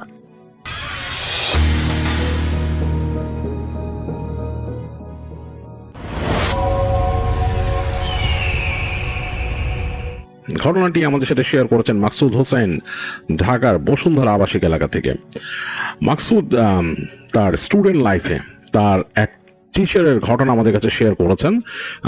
টিচারটা তার হাউস টিউটার ছিল তখন। তো মাকসুদ সেই শিক্ষকের নাম তিনি ছদ্মনাম ব্যবহার করেছেন এবং তিনি বলেছেন সেই নামটি ব্যবহার করতে। তো আমি সেভাবেই ঘটনাটি শেয়ার করছি আমার মতো করে। 2005-এর ঘটনা। মাকসুদরা তখন একটা আবাসিক এলাকায় থাকতো, ঢাকার যে কোনো একটা আবাসিক এলাকায় থাকতো। জায়গাটা বেশ ছিমছাম নীরব একটা জায়গা। আপনারা অনেকে সেই জায়গায় গিয়েছেন, সঙ্গত কারণে নামটা বলা লাগবে না। তো সেখানে মাকসুদরা থাকতো এবং সন্ধ্যার পর একেবারে কোয়াইট হয়ে যেত, মানুষজন খুব কম থাকতো, মানে চলাফেরা রেস্ট্রিক্টেড। তো মাকসুদের পড়াশোনার জন্য একটা টিচার রাখা হয়। সেই টিচার তিনি খুব হাসিখুশি টাইপের মানুষ। তো মাকসুদ খুব পছন্দ করলেন টিচারকে। মাকসুদ এখানে লিখেছে ওনার ছদ্মনাম সবুজ স্যার। তো সবুজ স্যার তাকে পড়াতো এবং স্যারের একটা শখ ছিল ফটোগ্রাফির। তো সেই সময়কার ফটোগ্রাফি কিন্তু খুব এক্সপেন্সিভ ছিল, কারণ রিল কিনে ছবি তুলতে হতো। তো মাকসুদের টিচার প্রায় গল্প করতেন মাকসুদের সাথে ছবি তোলার ব্যাপারে। তো তিনি বলতেন যে শাটারের স্পিড কম বেশি করার জন্য এই রিলের স্পিড থাকে, সেগুলোকে মাকসুদ তখন জানতে পারছিল তার টিচারের কাছে এই ব্যাপারগুলো। তো মাকসুদ বলে যে অনেক ফাস্ট অবজেক্ট তুলতে গেলে স্যারের কাছে জিজ্ঞেস করতাম, আমার নিজেরও একটা ক্যামেরা ছিল ছোট, যে স্যার কোন রিল ইউজ করবো। তো স্যার বলতো যে এরকম 400 স্পিড খুব ভালো হয় এটার জন্য। হ্যাঁ, মানে এইভাবে বলতো আর কি, স্যার শেখাতো। তো মাকসুদ খুব পছন্দ করতো স্যারকে। তো স্যারের সাথে বিভিন্ন গল্প হতো, এর মাঝে এই ভূত প্রেত নিয়েও মাকসুদ অনেক গল্প করেছে। তো স্যার দেখা যেত এই বিষয়গুলো আসলে একটু গম্ভীর হয়ে যেতেন, মানে কথা কম বলতেন, ভৌতিক গল্প খুব একটা স্যার মানে সাড়া দিতেন না, হাসতেন মাঝে মাঝে, মুচকি মুচকি হাসতেন। মাকসুদ অনেকবার জিজ্ঞেস করছে, স্যার আপনি কি কোনো অশরীর ছবি তুলছেন নাকি কখন, আপনি তো অনেকদিন ধরে তুলেন। তো তখন স্যার উত্তর দিত যে আসলে রিল অনেক মূল্যবান, এটা দিয়ে কি এরকম ছবি তুলে শেষ করা যায়। তো মাকসুদ হাসতো, কিন্তু স্যার কিন্তু সরাসরি না বলতেন না তাকে কখনো। এটা একটা খুব অবাক ব্যাপার। তো এগুলোতে মাকসুদ খুব কিউরিয়াস হয়ে যেত। তো একদিন স্যার এসছেন, ওই দিন হালকা বৃষ্টি হচ্ছে, ঝিরঝির বৃষ্টি হচ্ছে বাসায়।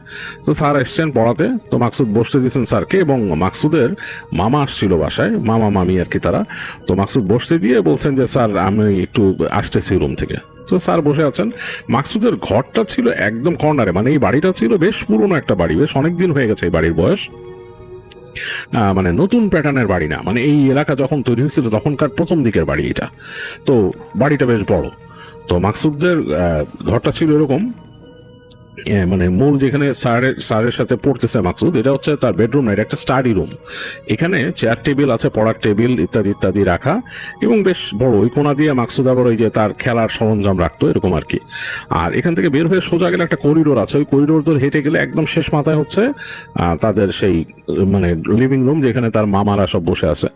তো ওখানে গেল মাকসুদ, দেখা করে কথা বলতেছে। এর মাঝে বৃষ্টি হালকা বাড়ছে, মানে বেশ আকাশে বেশ ভারী মেঘ টেক ডাকতেছে। তো এই গল্পে গল্পে মাকসুদ অনেকটাই হারায় যায়, তার মানে তার মনে নাই যে টিচারকে বসায় রেখে আসছে এখানে। অনেকক্ষণ পর তার হঠাৎ মনে হয় যে স্যারকে তো রেখে আসছি, কি ব্যাপার, তাড়াতাড়ি বলে আমি আসতেছি বলে দ্রুত ওখান থেকে বের হয়।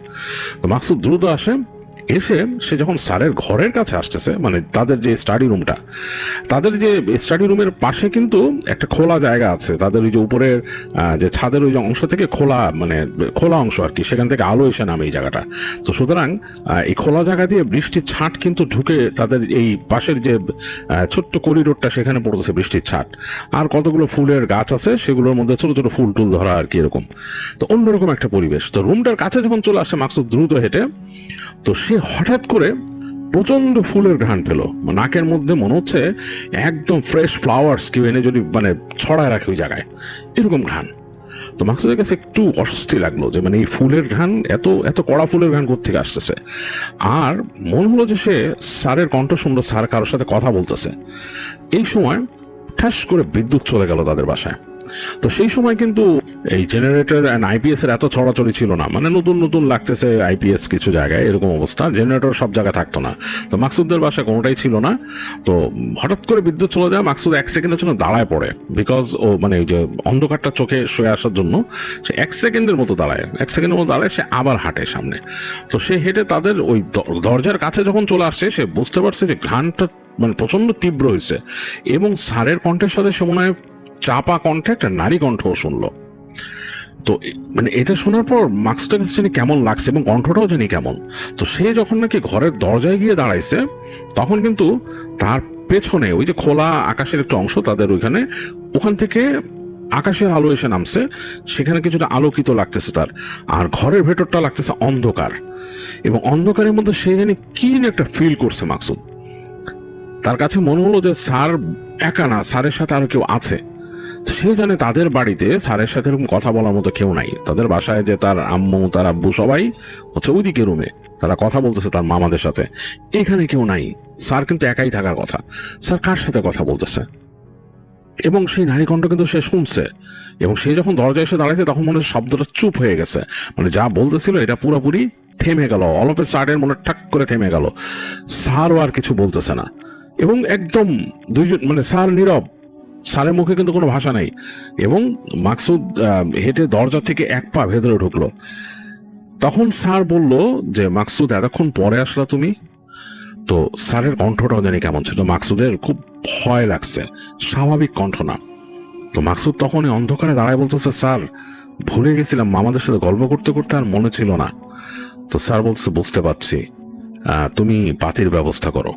তো স্যার যখন এটা বললো তখনই ফট করে ইলেকট্রিসিটি চলে আসছে, মানে কয়েক সেকেন্ডের ব্যাপার, ইলেকট্রিসিটি চলে আসছে। মনে হলো হঠাৎ করে কেমন জানি ঝিম লাগা একটা অবস্থা। তো মাকসুদের কাছে মনে হলো যে ঘরটা জানি কেমন জানি মনে হলো হালকা হয়ে গেল হঠাৎ করে। আর এই যে তীব্র ফুলের ঘ্রাণ ছিল ঘরের মধ্যে, কিন্তু মানে ভরা তীব্র ফুলের ঘ্রাণ ছিল, এটা মনে আস্তে আস্তে আস্তে করে মিলাই গেল, মানে ঘ্রাণটা কমে গেল, মানে এক পর্যায়ে এটা ব্লেন্ড হয়ে গেল, পুরো ঘরে আর ঘ্রাণটা নাই। এবং স্যারও মনে হচ্ছিল ঘুমাচ্ছিল, ঘুম থেকে উঠছেন এরকম। তো মাকসুদ তখন বলল, স্যার আমি খুব সরি, আমি ওইদিকে গেছিলাম, তো আমি না ভুলে গেছি কথায় কথায় স্যার, যে আপনাকে বসায় রেখে গেছি, এখন আপনি প্লিজ কিছু মনে করবেন না। তো স্যার বলে, না না কিছু মনে করি নাই। তো মাকসুদ একটা চেয়ার নিয়ে বসলো, তার পড়ার চেয়ারটা নিয়ে বললো, স্যার একটা কথা বলি। স্যার হাসতেছে, হেসে বলতেছে যে বলো কি ব্যাপার। বলে, স্যার একটু আগে এখানে এখানে ফুলের ঘ্রাণ আসতেছিল অনেক, আর মনে হচ্ছিল আপনি কারোর সাথে কথা বলতেছেন। স্যার ঘটনাটা কি প্লিজ বলবেন? তো স্যার বলে, কিছু না, তুমি বসো, তুমি আজকে কি করবা, কি পড়বা বলো। আচ্ছা আচ্ছা, অঙ্ক করা কথা, অঙ্ক বের করি আমরা। তো মাকসুদ বলতেছে, না স্যার আজকে ম্যাথ নিয়ে বসবো না, আপনি কাইন্ডলি বলেন স্যার ব্যাপারটা কি, এখানে কোনো একটা কিছু আছে যেটা আপনি আমার কাছে লুকাচ্ছেন। তো তখন স্যার হাসলো, এসে বললো যে তোমাকে আমি একটা জিনিস শেয়ার করতে পারি, তুমি কাউকে বলবা না। তো বলতেছে যে না আমি স্যার কাউকে বলবো না। তো মাকসুদ তো কলেজ লেভেলের স্টুডেন্ট, তার মাথায় এতটুকু বুঝ আছে। বলে যে শোনো, কখনো পরীর কথা শুনছো? এটা শোনার সাথে সাথেই মাকসুদের পুরা সারা রুম দাঁড়ায় যায় শরীরে। বলে, জি স্যার পরীর কথা তো শুনছি। মানুষ বলে যে মানুষের কাছে যে পরী আসে এটা জানো, বা পরীর সাথে মানুষের সখ্যতা হয় এটা জানো? তো মাকসুদ বলে যে স্যার এরকম কথা শুনছি গ্রামে এরকম, বাট আমি আসলে জানি না, এরকম কোনো কাউকে দেখি নাই আমি। তো স্যার বলে, আমার কাছে পরী আছে, পরী আসছিল, আমার ফ্রেন্ড। তো শুনে মাকসুদ অবাক হয়েছে, বলে স্যার কি বলেন না? বলে, না না তুমি আমার খুব প্রিয় স্টুডেন্ট, তাই তোমাকে বললাম, আর আজকে তুমি একটা জিনিস এক্সপিরিয়েন্স করে ফেলছো, তোমাকে না বললে জিনিসটা হয়তো আরো অন্যরকম হতো, এর জন্যই বললাম। তো মাকসুদ বলে, স্যার ঘটনা বলেন না কিভাবে কি? তো বলে, আচ্ছা আমার সাথে পরিচয় কিভাবে হলো সেটা তোমাকে আমি বলবো, আগে আমরা পড়াশোনা করি। তো মাকসুদ তো মানে এটা মন বসাইতে পারতেছে না। স্যার বসলো, স্যার তাকে ম্যাথ বোঝানো শুরু করলো। তো মাকসুদ খুব ভালো স্টুডেন্ট ছিলেন তখন, তিনি খুব দ্রুতই টুকিটাকি স্যার যা বুঝালেন তিনি বুঝে নিলেন। তার বলেন, স্যার আজকে ঘটনাটা বলেন। স্যার বলে, আজকে লেট হয়ে গেছে। বলে, স্যার বলেন না। তো তখন বললো, আচ্ছা ঠিক আছে বলতেছি। তো মাকসুদের মধ্যে স্যারকে বসায় রেখে তাড়াতাড়ি বাসায় গেল, যে বললো যে আজকে স্যারকে খেয়ে যেতে বলছি, বৃষ্টি হয়েছে, কোনো কথা নাই, স্যারের সাথে একটু গল্প করবো। তো আসলো মাকসুদ, ব্যাক করে এসে স্যারকে বললো, স্যার ঘটনাটা বলেন। স্যার বললো যে আচ্ছা তাহলে শুরু করি তোমাকে ঘটনাটা বলা। আজ থেকে অনেক বছর আগে, মানে স্যার তখন কেবল ইউনিভার্সিটিতে ভর্তি হয়েছেন ওই সময়। তো স্যারের তখন ফটোগ্রাফির শখ হয়।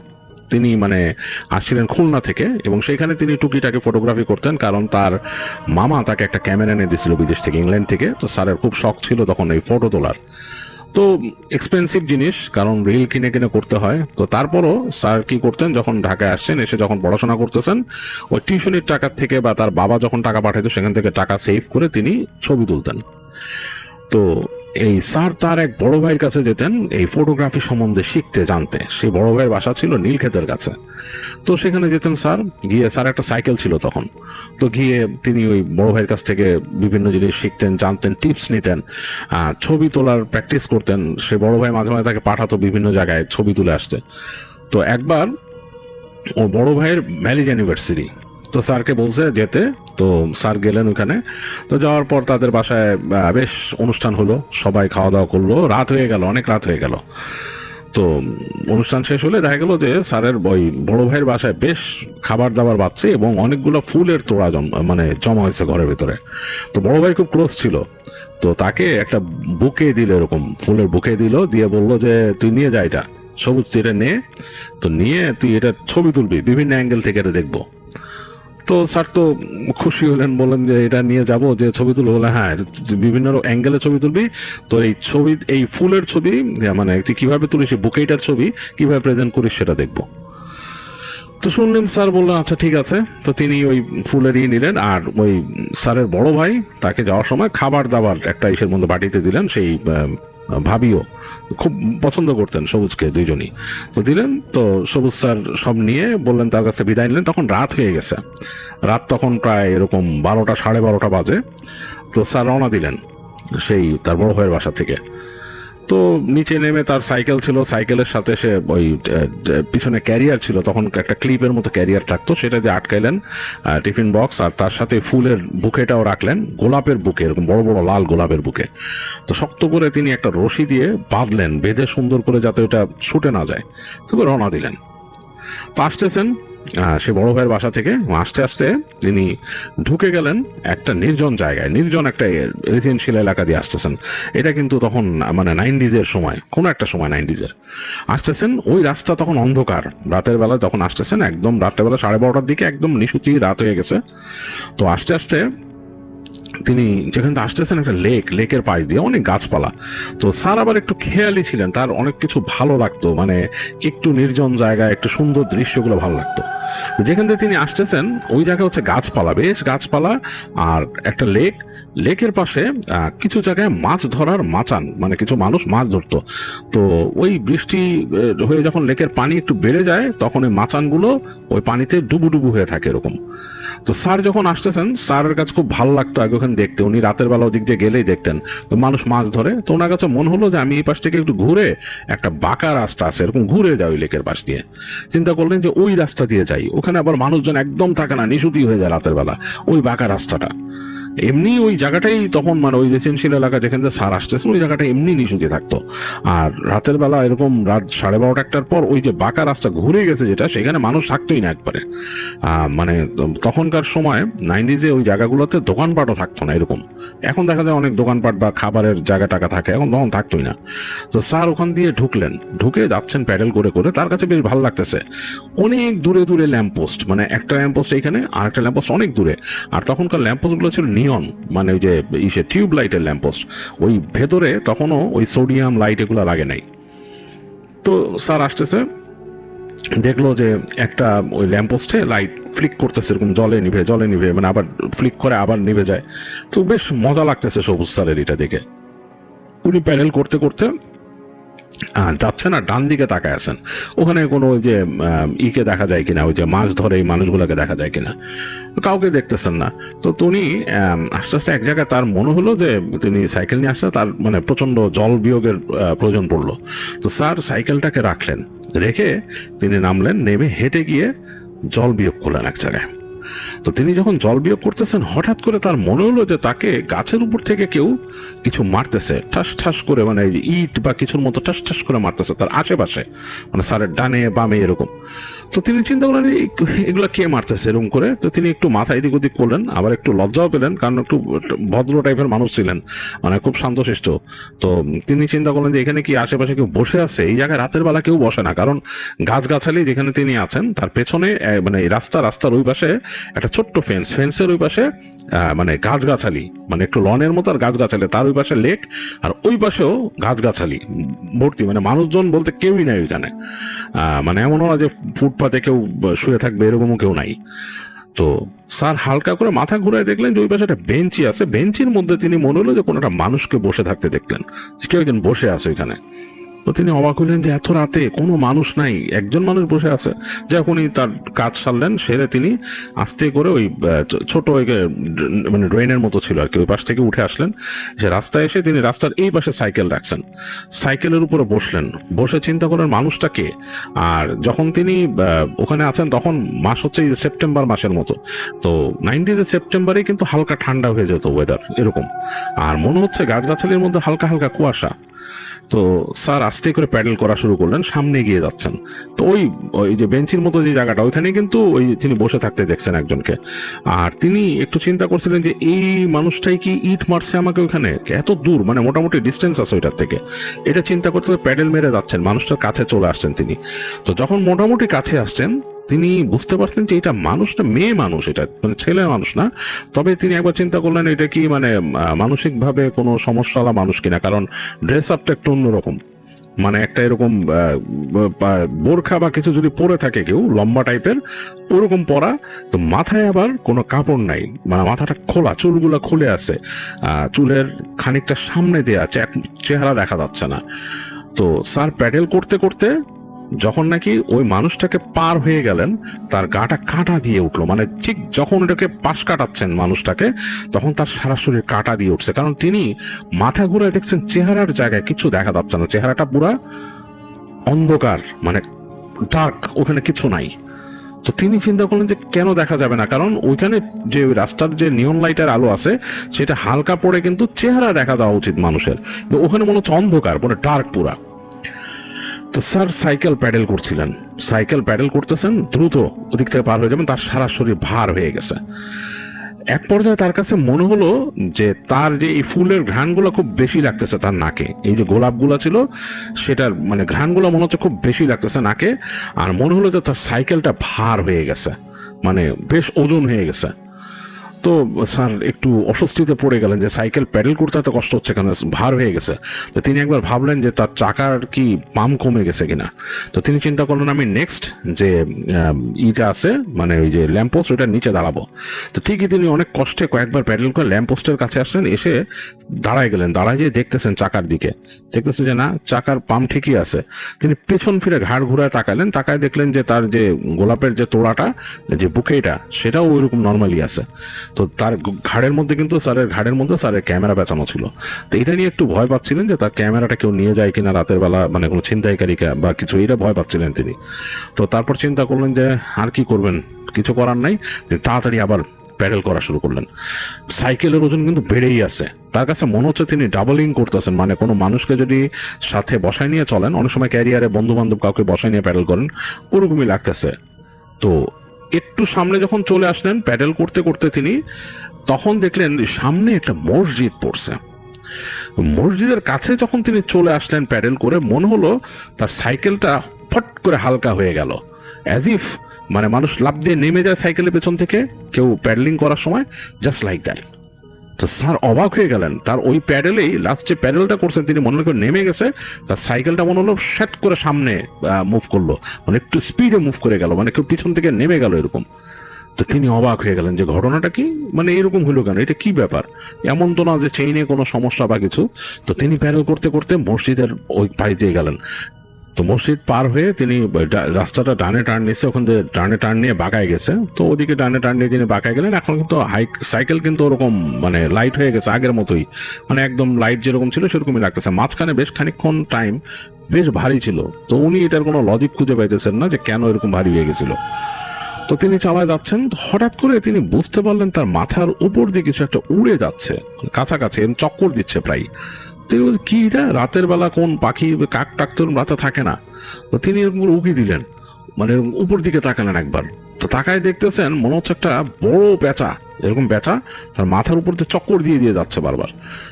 তো স্যার একটু ভয় পেয়েছেন, কারণ হচ্ছে যে মানে দৃশ্যটাই ভয়ের মতো লাগছে। আকাশে চাঁদ আছে, এর বেশ বড় একটা পেঁচা এরকম ঘুরে ঘুরে আসতেছে, দুই ডানা মেলে এরকম ঘুরতেছে, ঘুরে আবার ওনার কাছাকাছি চলে আসতেছে, বেশ ওনার মাথা থেকে 5 ফিট 6 ফিট উপর দিয়ে ঘুরে ঘুরে যাচ্ছে, ঘুরে আবার ওনার সাথে সাথে কিন্তু যাচ্ছে ওই সাইকেলের সাথে।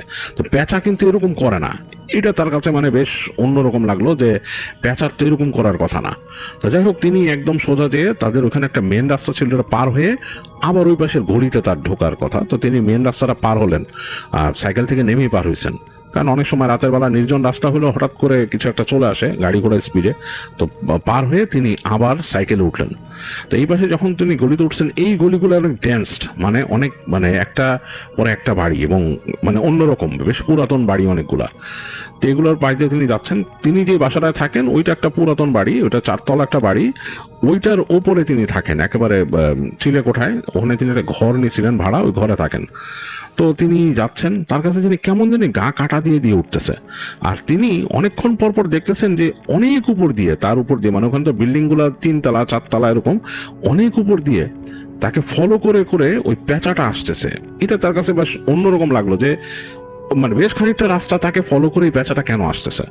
তো যাই হোক, ওইটাকে তিনি ইগনোর করে তিনি বাসার, তার যে বাসায় থাকেন সেই বাসার গেটে চলে আসলেন। তো এসে উনি ওই গেট নক করতেছেন, এরকম 2 দরজার গেট, দারোয়ান ভিতরে ঘুমে আছে।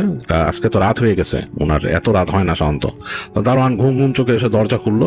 দরজা খোলার পরে সাইকেল নিয়ে ভিতরে ঢুকলেন। ঢোকার পরে বললেন যে একটু দেরি হয়ে গেছে, বলে তাড়াতাড়ি সাইকেলটা নিয়ে কোনায় একটা জায়গায় তিনি লক করে রাখতেন এরকম পেঁচায়, তখন লক করলেন আর ফুলগুলো নিলেন। তো ফুলগুলো নিয়ে তার কাছে কেন জানি মনে হইতেছে যে এতটুকু রাস্তার মধ্যে ফুলগুলো কেমন নেতায় গেছে, হওয়ার কথা না, বেশ তাজা ফুল ছিল, বেশ নেতায় গেছে। খাবারের যে ইটা নিলেন তিনি, তার যে বাক্সটা ওইটা নিলেন, নিয়ে আস্তে করে উঠে গেলেন। উঠে সিঁড়িতে উঠতেছেন, তার জানি আজকে কেমন জানি গা কাটা দিয়ে উঠতেছে, জল লাগলে যেরকম হয় সেরকম। এই বাড়িটা বেশ পুরনো যেখানে তিনি থাকেন, সিঁড়িটার মানে এই যে রেলিং গুলো সিমেন্ট দিয়ে ঢালাই করা সিলিং, মানে রেলিং, আর মানে নিচের যে সিঁড়ির যে ফ্লোর এগুলো মোজাইক করা, বেশ পুরনো।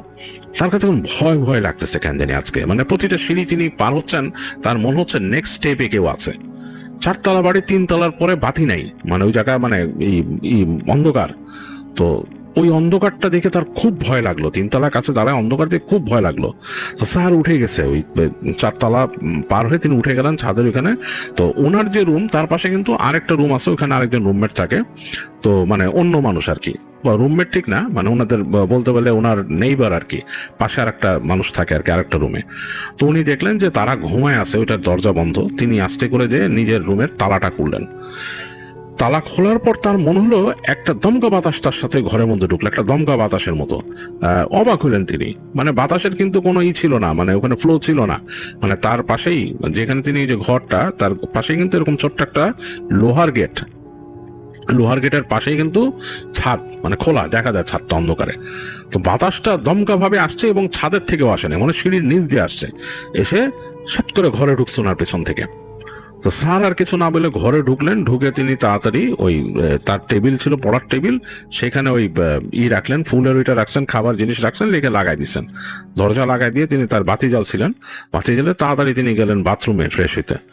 তো ফ্রেশ হয়ে স্যার ঘরে আসছেন। এসে তিনি ওই ওখানে যে তাকে খাবার দিয়েছিল, বিভিন্ন নান রুটি ইত্যাদি ইত্যাদি, উনি খুলে কিছু খেলেন। খেয়েতে ওইটারে করলেন, পানি রাখলেন, ওই ডিব্বা আটকায় রেখে তিনি চিন্তা করলেন যে আমি ঘুমায় যাই, ভালো লাগছে না, ঘুম আসতেছে, অনেক ক্লান্ত, অনেক পরিশ্রম হয়েছে, আর শরীরটা কেমন জানি লাগতেছে, তার গা কাটা দিয়ে দিয়ে উঠতেছে স্যারের। তো তিনি আস্তে করে ওই তার জানলাটা খুলে দিলেন, কেমন জানি লাগতেছে দেখে জানলাটা খুলে দিলেন, মানে বদ্ধ বদ্ধ লাগতেছে, জানলাটা খুলে দিলেন। ঘরে ছাদের দিকে জানলা ছিল, তো এটা খুলে দিয়ে তিনি শুয়ে পড়ছেন বিছানায়। তো শুয়ে পড়ছেন, অনেকক্ষণ তার শুয়ে ঘুম আসতেছিল না, গা কাটা দিয়ে দিয়ে উঠতেছিল, কেমন যেন লাগতেছিল, শরীরটা কেমন লাগতেছিল, জানলা খোলাতে বদ্ধ ভাবটা একটু কমছে এরকম। তো ঘুমে যখন চোখ লেগে আসছে স্যারের, একদম চোখ লেগে আসছে, তখন তিনি হঠাৎ করে দেখলেন, মনে হলো যে তার যে জানালার কাছে কেউ একজন দাঁড়ায় আছে। এটা স্পষ্ট বোঝা যায়, কারণ ওই বাইরে হালকা চাঁদের আলো পড়ছে, তো মানে ওই জায়গাটার মধ্যে মনে হচ্ছে জানলার কাছে কেউ দাঁড়ায় আছে। এবং স্যারের সারা শরীর জমে গেল, কারণ তিনি দেখতেছেন ওই যে দেখে আসছেন বেঞ্চে বসা যেরকম ওইরকম চুল সামনে পড়ে আছে, এবং অন্ধকারে বোঝা যাচ্ছে যে এরকম একটা বোরখার মতো পরা একটা মানে নারীর মতো, চুল বড়, চেহারা তো বোঝা যায় না, চুল বড় বড়, ওইখানে দাঁড়ানো। স্যার খুব তীব্র গোলাপের ঘ্রাণ পেলেন, মানে যেই গোলাপের ঘ্রাণটা, তিনি যে গোলাপটা যখন হাতে নিয়েছিলেন প্রথম বুকেটা, তখন একটা ঘ্রাণ ছিল, সেই ঘ্রাণটাই তীব্র মনে হচ্ছে। এই ঘ্রাণটা মোটামুটি বেশ বেড়ে গেছে, মানে ঘ্রাণের ভলিউম কয়েক গুণ বেড়ে গেছে, অ্যাম্পলিফাই হইতেছে ঘ্রাণটা। স্যারের নাকে এসে একদম ওনার মানে চেতনা অন্যরকম করে দিতেছে ঘ্রাণ। তারপর তিনি দেখতেছেন যে ওই যে নারী মূর্তিটা আস্তে আস্তে হেঁটে হেঁটে তার সামনে আসতেছে। তো স্যারের শরীরে কাঁপুনি উঠে গেল, তিনি ভয়ে কাঁপতেছেন, এরকম ভাবে তিনি কাঁপতেছেন। তারপর তিনি দেখলেন যে তার কাছে চলে আসছে নারী মূর্তিটা, গোলাপের ঘ্রাণটা। আর তিনি তখন তার কপালে একটা স্পর্শ পেলেন, একদম ঠান্ডা হাতের স্পর্শ মানুষের। তো স্যারের নাকি তখন আর কিছু মনে ছিল না, তিনি মানে ওই সময় কি ওনার ঘুমায় গেছেন না জ্ঞান হারাইছেন তিনি বুঝতে পারেন নাই, বাট তার কিছু মনে নেই। এরপরে স্যারের যখন জ্ঞান ফিরে, তখন তিনি দেখতেছেন, বা স্যার যখন ঘুম থেকে উঠে বা জ্ঞান ফিরে, তখন তিনি দেখতেছেন যে তার রুমের মধ্যে আলো, অনেক আলো, জানালা দিয়ে আলো, তার দরজাটাও হাট করে খোলা। তিনি কিন্তু দরজা লাগায় শুয়েছিলেন, দরজা হাট করে খোলা। তার সামনে তার পাশের রুমের যে তার নেইবার, সেই রুমের দুইজনই, মানে ওখানে দুইজন মানুষ থাকতো, দুইজনই মানে ওখানে বসে তাকে ধরে রাখছে, ধরে বলতেছে যে এই কি সবুজ ভাই, আপনি ঠিক আছেন, কি অবস্থা? তো তখন ওই স্যার, যে সবুজ স্যার ছিল, তিনি বলেন যে হ্যাঁ, বুঝতেছি না কি ব্যাপার, আপনারা রুমে ঢুকছেন কেমনে? বলে আমরা রুমে ঢুকছি আপনার দরজা ভাঙ্গা। মানে আপনারা তো মিয়া কিছু ধরছে, আপনার অবস্থা খারাপ। বলে মানে হচ্ছে যে ওই পাশের যে নেইবার, সে বলতেছে তাদের মধ্যে একজন বেরোইতেছিল ঘর থেকে, তো হঠাৎ করে তারা শুনছে এই সবুজ স্যারের রুম থেকে কে জানি গান গাচ্ছে। মানে সবুজ স্যারই গান গাচ্ছে কেমন করে। তো জিনিসটা প্রথমে তার কাছে হাস্যকর লাগছে, মনে করছে যে মানে হয়তো দুষ্টুমি করতেছে লোকটা, মানে তারা আবার বন্ধুর মতো ছিল, হয়তো দুষ্টুমি করে গাচ্ছে যাচ্ছে। তো তিনি ভাবলেন যে আমি একটু দুষ্টুমি করি, সবুজের সাথে একটু দুষ্টুমি করি, চিন্তা করে তিনি গেছেন এই পাশে যে দরজার পাশে যে জানলাটা ছিল, জানলাটা দিয়ে তিনি কথা বলবেন আর কি সবুজ স্যারের সাথে, বলবে যে এই কি ব্যাপার মিয়া, কি গান গান এইসব। তো এটা বলতে যে সে জানলা দিয়ে তাকাইছে, জানলা বন্ধ, তো জানলার একটু ফাঁক দিয়ে সে তাকাইছে ভিতরে দেখার জন্য যে সবুজ স্যার কি করে, গান গায় কিভাবে। সে নাকি দেখে সবুজ স্যার তার যে বিছানা থেকে বেশ খানিকটা উপরে, প্রায় ফুট 2 উপরে বাতাসে ভেসে বসে আছে আর গান গাচ্ছে হাসি মুখে, মুখটা হাসি হাসি করে গান গাচ্ছে। এবং সেই গান মানে অন্য গান, মানে যেটা স্বাভাবিক সবুজ স্যারের গাওয়ার কথা না, এরকম একটা গান গাচ্ছে। তো উনি যখন ওই ফাঁক দিয়ে দেখতেছে, হঠাৎ করে নাকি সবুজ স্যার তাকালো, এরকম ফিরে তাকাইছে, তাকায় নাকি মানে অন্যরকম একটা দৃষ্টি দিল চোখ খুলে, যেটা দেখে এই যে ওনার যে নেইবার সে খুব ভয় পাইছে এবং সবুজ স্যার ধাপ করে বিছানার মধ্যে পড়ছে একটা শব্দ করে। তারপর নাকি সে হাত পা এরকম মানে চারপাশে ছড়াই দিয়ে কাঁপা শুরু করছে থরথর করে। তো এই সিন দেখে এই যে ওনার যে নেইবার সে বুঝতে পারছে যে এটা কোন একটা খারাপ জিনিস, সে তাড়াতাড়ি তার রুমমেটকে আবার ডাক দিছে জোরে জোরে। তো সেও আসছে, কি হয়েছে বলে সবুজের দরজা ভাঙ, মানে দরজা তো বদ্ধ, বুঝতে পারছে বন্ধ। তো দুজনে মিলে জোরে জোরে ধাক্কায় দরজা ছিটকিনি ভেঙে ফেলছে, ফেলে তারা ভিতরে ঢুকছে, ঢুকে দেখে এই সবুজ স্যার এরকম কাঁপতেছিল। তো তাকে এরকম ধরে দোয়া টোয়া পড়ছে, কারণ যে দেখছে তিনি দোয়া পড়া শুরু করছিলেন সবুজ স্যারকে দেখে।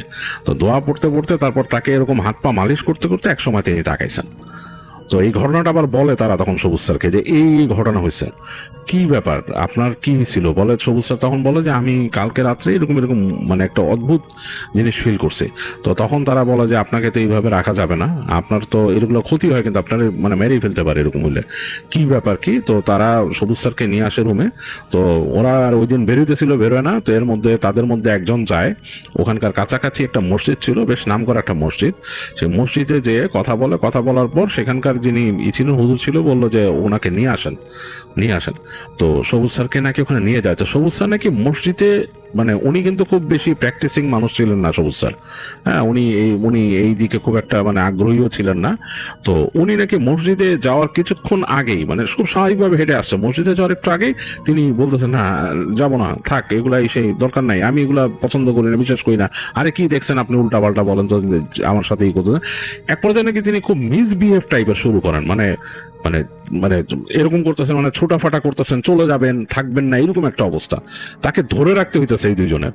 তো তারা যেই বিহেভ সবুজ স্যার করছিলেন তাতে নাকি ওই দুইজন ওনাকে মানে করতো আর কি, মানে ছেড়ে দিত। নর্মাল মানুষজন হলে বলতো বেটা আরেকজনের জন্য কে এগুলা করে, কিন্তু তারা বুঝতে পারছে যে সবুজ স্যারের কোনো একটা সমস্যা হয়েছে। তো তারা তখন জোর করে সবুজ স্যারকে এরকম নিয়ে যায়, ধরে একদম করে। তো ওখানে মানুষজন অবাক হয়ে গেছে, রাস্তা খুব ডেন্স জায়গা, অনেক মানুষজন ছিল, তাদের সামনে টেনে যখন ছেঁচড়াই নিয়ে গেছে মসজিদে। তো তখন মানুষ বলছে কি ভাই এর এমনি করে নেন গান, তখন বলে জিনে ধরছে। তো তখন নাকি সবুজ স্যার একদম মানে মুখ টুক বাঁকায় গালাগালি শুরু করে অসভ্য ভাষায়। এইটা একটা মানে মানে বাজে অবস্থা। মানুষজন মানে এটা বুঝে, যারা দেখে তারা বুঝে যে ওনাকে জিন ধরছে আসলেই। তো যাই হোক আরো মানুষজন হেল্প করে, দু একজন তাকে নিয়ে যায়। তো নিয়ে মসজিদের পাশে ওইখানে যে একজন হুজুর থাকতো, ওখানে কয়েকজন থাকতো আর কি, সেই ঘরের মধ্যে ওনাকে ঢোকানোর পরে তখন ওই মূল হুজুরকে ডেকে নিয়ে আসেন। উনি এসে দেখে, তো ওনাকে দেখেই নাকি চিৎকার করতে থাকে, সবুজ স্যার চিৎকার করতে থাকে। তো উনি এসে তখন তাকে রুকাইয়া করে তো বিভিন্ন প্রশ্ন উত্তরের পর্যায়ে নাকি বলে এসে যে ও বসেছিল, মানে ওই যে পরীটা সে বসেছিল ওখানে লেকের পাড়ে, সে এনজয় করতেছিল ওই জায়গার মোমেন্টটা। তো তখন নাকি সবুজ স্যার ওখান থেকে আসছে এবং সবুজ স্যারকে দেখে তার খুব ভালো লাগছে। সবুজ স্যারের কাছে ফুল ছিল, সে ফুলের ঘ্রাণ ছিল, সেটা তো সে আকৃষ্ট হয়েছে এবং সে সাথে করে চলে আসছে। তো এখন ওই পরীর সাথে আরেকটা গার্ডিয়ান আছে, সেই গার্ডিয়ানটা হচ্ছে ওই পরীকে দেখে রাখে, সে মানে পরীকে বিয়ে করবে পরবর্তীতে, মানে আরেকটা জিন আর কি সে আছে আর কি। তো সে নাকি সবুজ স্যারকে এসে পজেস করছিল, মানে পরী আসছিল দেখতে, কিন্তু সে এসে পরে পজেস করছে দিনের বেলা। মানে জিনিসটা হচ্ছে পরী তার কাছে আসছে ঠিকই, তাকে পছন্দ করে, পরীর নজর পড়ছে সবুজ স্যারের উপরে, কিন্তু ওই যে জিনটা সে এসে সকালের দিকে পজেস করছে। তো পরী ওই হুজুরকে বলতেছে যে ওকে কিন্তু ওই যে জিন যে আছে সে কিন্তু ক্ষতি করবে, কারণ আমি তাকে পছন্দ করছি এই কারণে।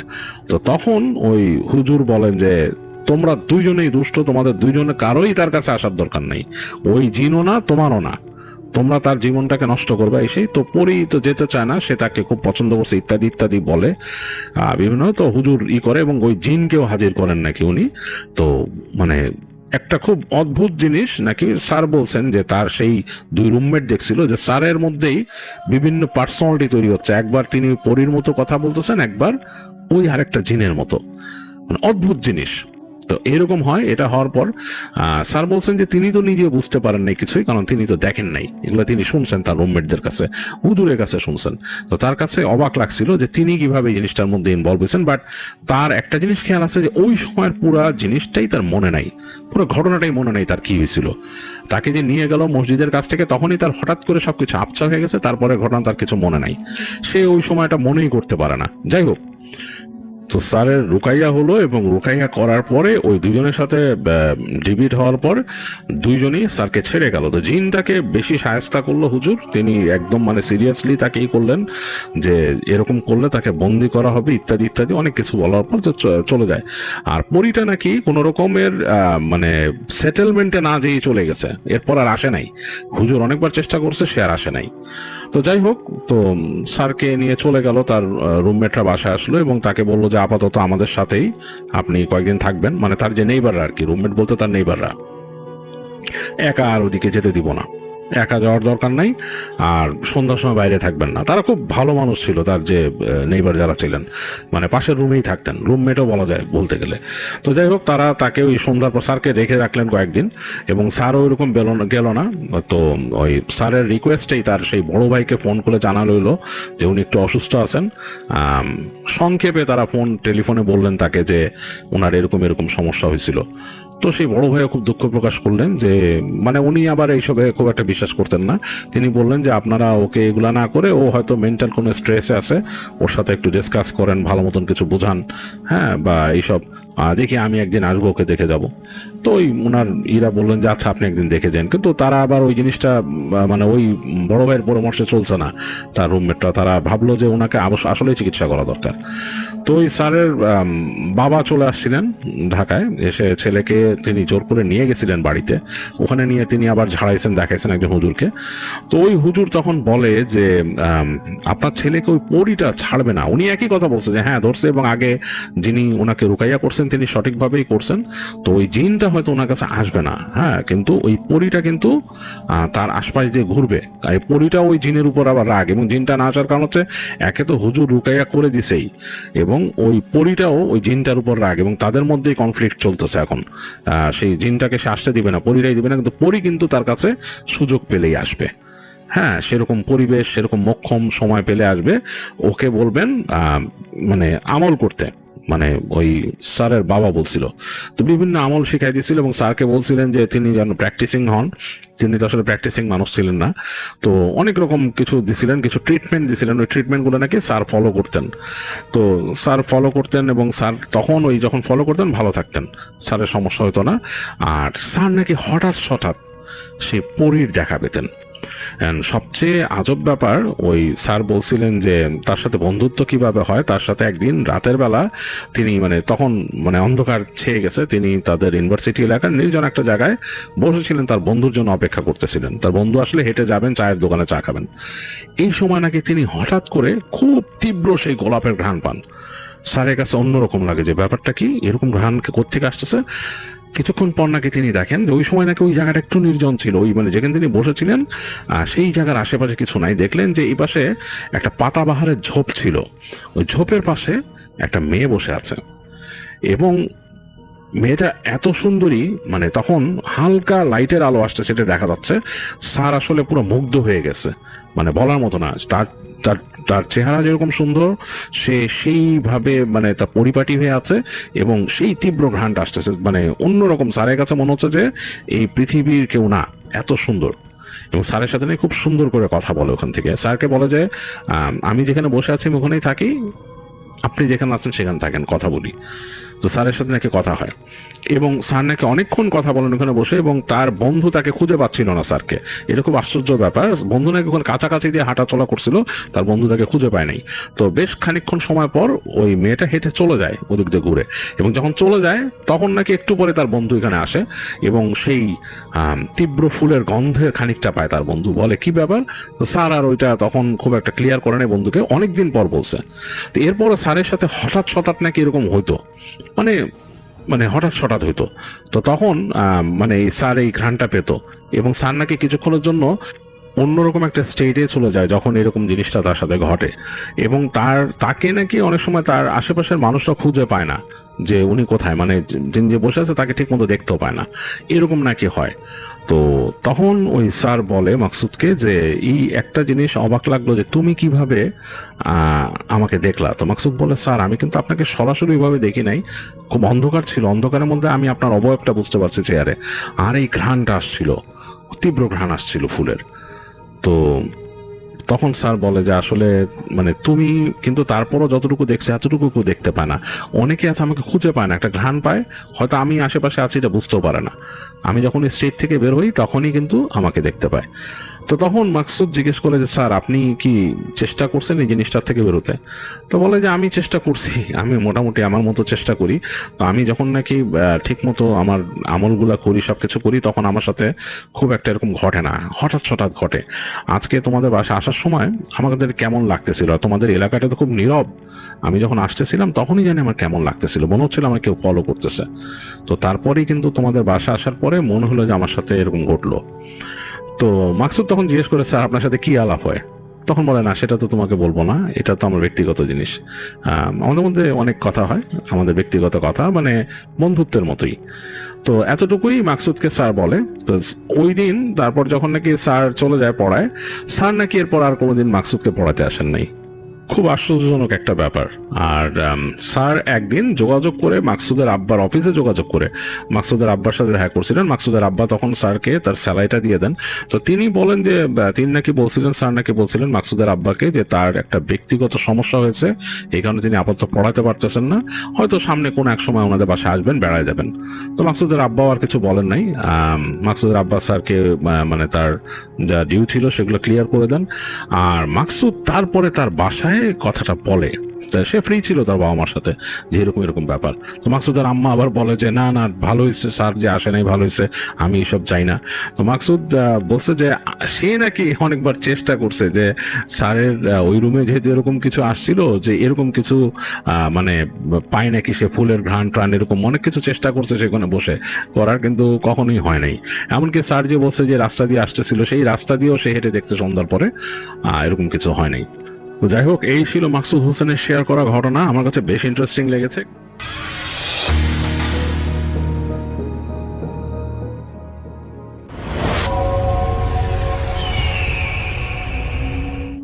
হ্যালো লিসেনার, ভাই আসসালামু আলাইকুম। আশা করি সবাই ভালো আছেন, ভালোর দলেই আছেন। আমার নাম রিপন, আমি লালহাট থেকে বলতেছি।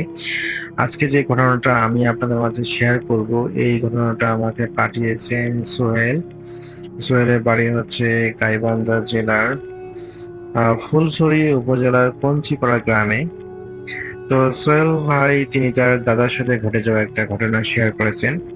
ঘটনাটার সময়কাল 1994 সালে ঘটেছিল। তখন তার দাদার বয়স ছিল 50 বছর। তো দাদার নাম হচ্ছে আব্দুল গফুর।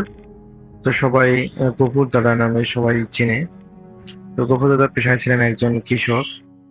তো তিনি কৃষিকাজের পাশাপাশি তার মাছ ধরার নেশা প্রখর ছিল। তিনি রাত বিরাতে মাছ ধরতে পছন্দ করতেন। তো তেমনই ভাবে 1994 সালের দিকে, সে সময় বর্ষাকাল ছিল, যে সময় তার সাথে একটা ঘটনা ঘটে, সে সময় বর্ষাকাল ছিল। তো বর্ষাকালে তিনি গ্রামের, তার বাড়ি থেকে একটা দূরে একটা বিল আছে, সেটা বিলটা হচ্ছে নাম হলো বড় বিল, সবাই বড় বিল নামেই চেনে। তো গ্রামের মানুষ জানতো যে সেই বিলের মধ্যে নাকি প্রচুর পরিমাণ শোল মাছ, গজার মাছ, বোয়াল মাছ এগুলো নাকি পাওয়া যায়। কিন্তু সমস্যা হচ্ছে যে সেই বড় বিলের পাশে, যেখানে প্রচুর প্রচুর গভীর, যে জায়গাটা বিলটার মধ্যে যেখানে খুবই গভীর, সেখানে কাছে একটা হিজুল গাছ আছে। তো এই হিজুল গাছের কাছে এই গভীর জায়গাটায় আসলে মাছ ধরতে গিয়ে নাকি অনেক মানুষ ভৌতিক ঘটনার সম্মুখীন হয়েছে এবং সেই সাথে অনেক মানুষ নাকি মারাও গিয়েছে। তো একদিন রাতে সোহেল ভাইয়ের দাদা, ওনার নাম হচ্ছে গফুর, তো এই গফুর দাদা একদিন, তিনি আসলে সারাদিন কাজ করার পর বেশ ক্লান্ত ছিলেন, তো তিনি বাসায় রেস্ট করতেছেন। তো রাতে খাওয়া দাওয়ার পর তিনি চিন্তা করলেন, যেহেতু বর্ষাকাল চলতেছে, তো প্রচুর বৃষ্টি হওয়ার কারণে তো বিলের মধ্যে মাছ অনেক থাকার কথা। তো তিনি চিন্তা করলেন যে তিনি মাছ ধরতে যাবেন, যেই ভাবা সেই কাজ। তো যেহেতু তিনি রেগুলারই মাছ ধরেন এবং মাছ ধরা তার একটা অনেক বড় একটা নেশা, এই কারণে তিনি, দেখা যায় তার কাছে মাছ ধরার যত সরঞ্জাম আছে সবকিছুই আছে এবং তার একটা ছোট ডিঙি নৌকাও আছে। তো তিনি মাছ ধরার জন্য একটা হারিকেন, তো যেহেতু ঘটনাটা আজ থেকে প্রায় 32 বছর আগের একটা ঘটনা, তো সেই সময় আসলে টর্চ লাইট তার ছিল না। তিনি একটা হারিকেন নেন এবং সঙ্গে একটা হলো ঝাঁকি জাল নেন। তো তিনি হলো ঝাঁকি জাল এবং হারিকেন নিয়ে ওই বড় বিলের কাছে যান এবং বড় বিলের তার একটা নৌকাও আছে। তো তিনি নৌকা করে বড় বিলটাতে মাছ ধরেন। তো প্রথমে তিনি যখন নৌকাতে ওঠে মাছ ধরার জন্য জালটা প্রথম ফেলান, তো তিনি সে সময় দেখেন যে জালটাতে বেশি মাছ ওঠেনি, সে শুধুমাত্র কিছু ছোট ছোট মাছ, ট্যাংরা মাছ এবং পুঁটি মাছ পেয়েছে। তো তিনি বেশ অবাক হয়ে যান যে সারাদিনে তো বৃষ্টি হয়েছে আর বর্ষাকাল চলতেছে, অথচ তিনি মাছ পাচ্ছেন না।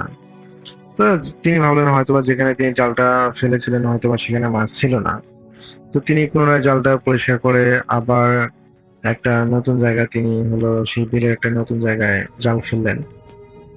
এবারও সেম কাহিনী, আগের মতো করে তিনি অল্প কিছু মাছ পেলেন, পুঁটি ট্যাংরা মাছ।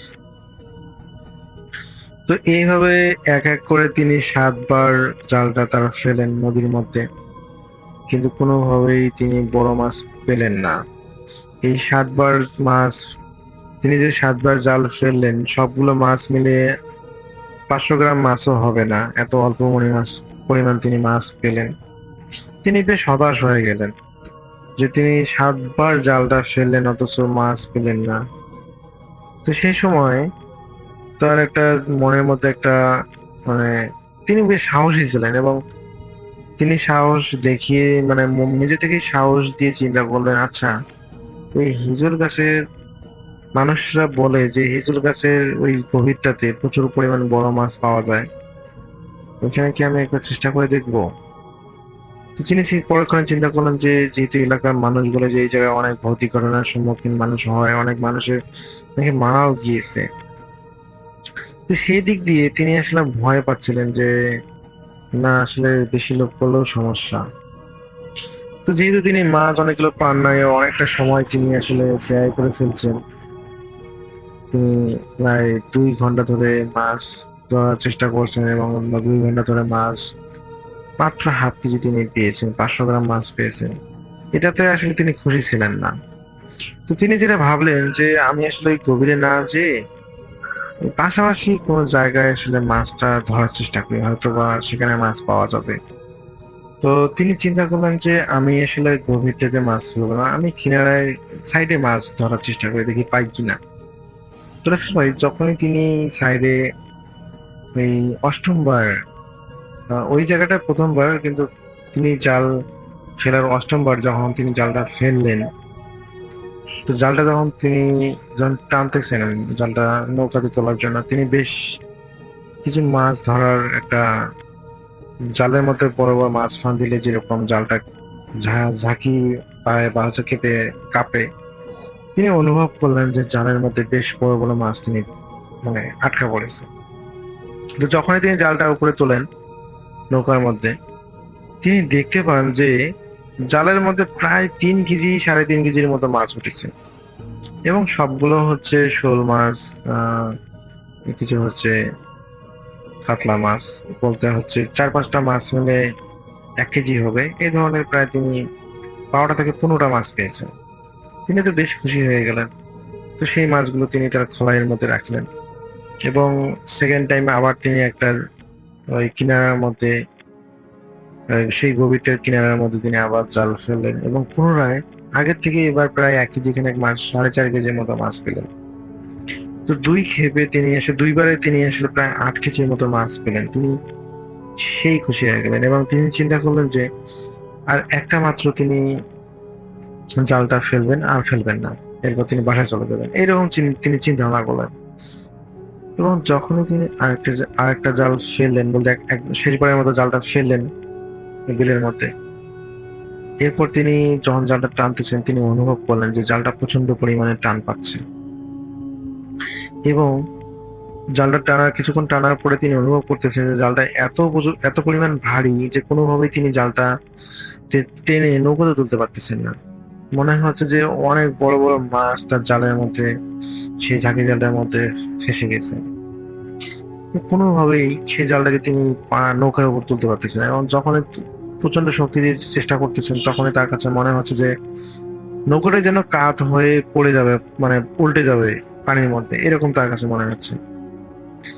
এবং তিনি বুদ্ধি করতে লাগলেন এবং বুদ্ধি করতে করতেই ততক্ষণে তিনি দেখেন যে সেই জালটার মাছগুলো প্রচন্ড পরিমাণে টানাটানি করতেছে এবং তিনি অনুভব করেন যে সেই মাছগুলো সেই গভীরে যেখানে আমি বলেছিলাম যে বিলটার মধ্যে যেখানে গভীর, সেই জালটা সেদিক দিয়ে টান খাচ্ছে এবং জালটা টান খাওয়ার কারণে তার নৌকাটাও ধীরে ধীরে সেই গভীরের দিকে এগিয়ে যাচ্ছে।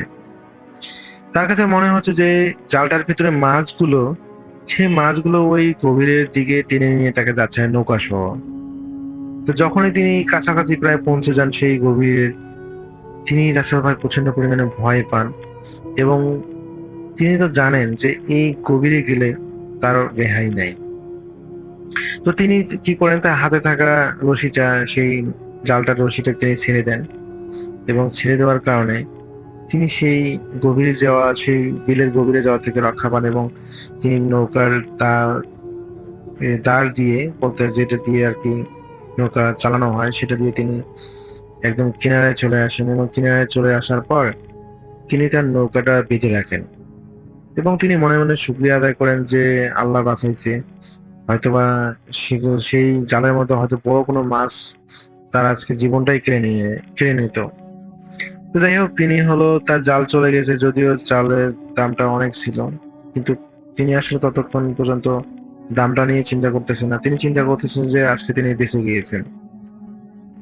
রাসেল ভাই তিনি তীরের মধ্যে নৌকাটা বাঁধলেন এবং মাছ ধরা যে খোলইটা সেটাতে তিনি হাতে নিলেন, কিন্তু হাতে নিয়ে তিনি একটা বেশ অবাক হলেন যে খোলইয়ের কোনো ওজন তিনি অনুভব করতেছেন না। নর্মালি ওই খোলইয়ের ওজন, যেহেতু বাঁশের বেত দিয়ে বানানো খোলইটা, ওটার ওজন সর্বোচ্চ 1 কেজি হবে, সেই 1 কেজি ওজনেই তিনি অনুভব করলেন। অথচ তিনি তো প্রায় 8 কেজি খানেক মাছ সেই খোলইয়ের ভিতরে রেখেছিলেন। তিনি সেই মাছের কোনো শব্দও পাচ্ছেন না, বা সেই খোলইটা একদম হালকা। তো যখন তিনি হারিকেন দিয়ে সেই খোলইটা দেখতে যাবেন, তিনি দেখেন যে খোলইয়ের ভিতরে সেই প্রথমে যখন তিনি 7 বার জাল ফেলে যে মাছগুলো পেয়েছেন, শুধুমাত্র সেই মাছগুলোই আছে। পরে যে তিনি জাল ফেলে মাছগুলো ধরলেন, প্রায় 8 কেজি খানেক মাছ, বড় বড় মাছগুলা, সেই মাছগুলো একটাও নেই। রাসেল ভাই এটা দেখে তিনি প্রচন্ড পরিমাণে ভয় পেয়ে গেলেন এবং তিনি চিন্তা করলেন তার সাথে যা কিছু হচ্ছে এগুলো কোনো স্বাভাবিক ঘটনা নয়। তো তিনি বাড়ির দিকে যাওয়ার জন্য যখনই তিনি তীরের কাছাকাছি, মানে তীরের মধ্যে উঠলেন, তখনই তিনি শুনতে পেলেন পিছন দিক দিয়ে তার নাম ধরে কেউ ডাকতেছে। তো যখনই তিনি পিছনে ফিরে তাকান, তিনি দেখতে পান একটা সাদা শাড়ি পরা একটা মহিলা, লম্বায় প্রায় 15 ফুট, সে পানির উপর দাঁড়িয়ে আছে এবং সে গফুর দাদার দিকে তাকিয়ে আছে।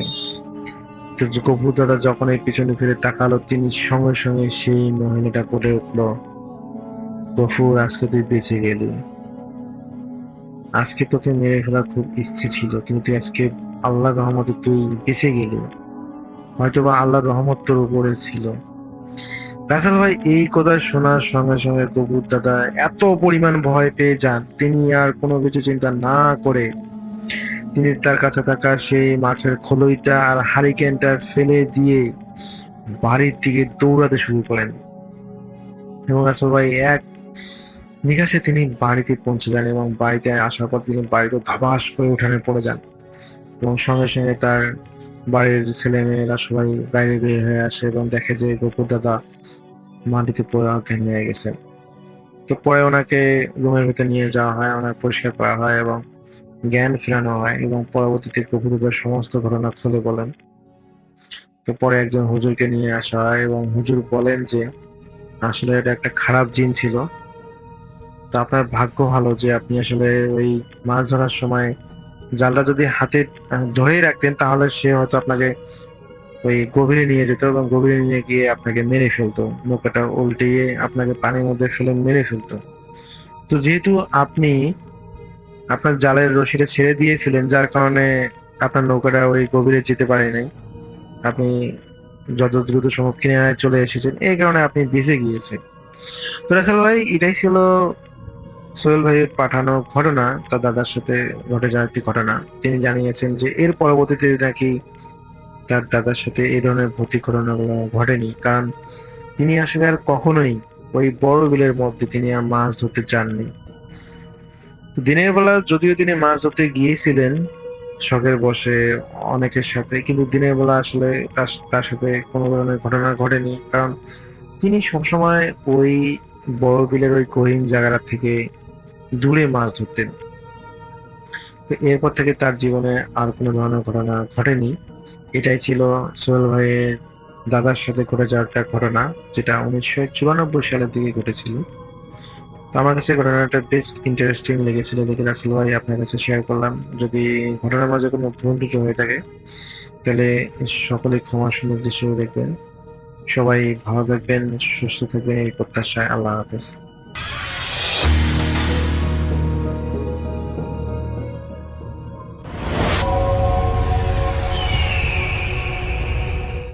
যার ঘটনা শেয়ার করব তিনি মোহাম্মদ ইব্রাহিম ইসলাম আরিফ।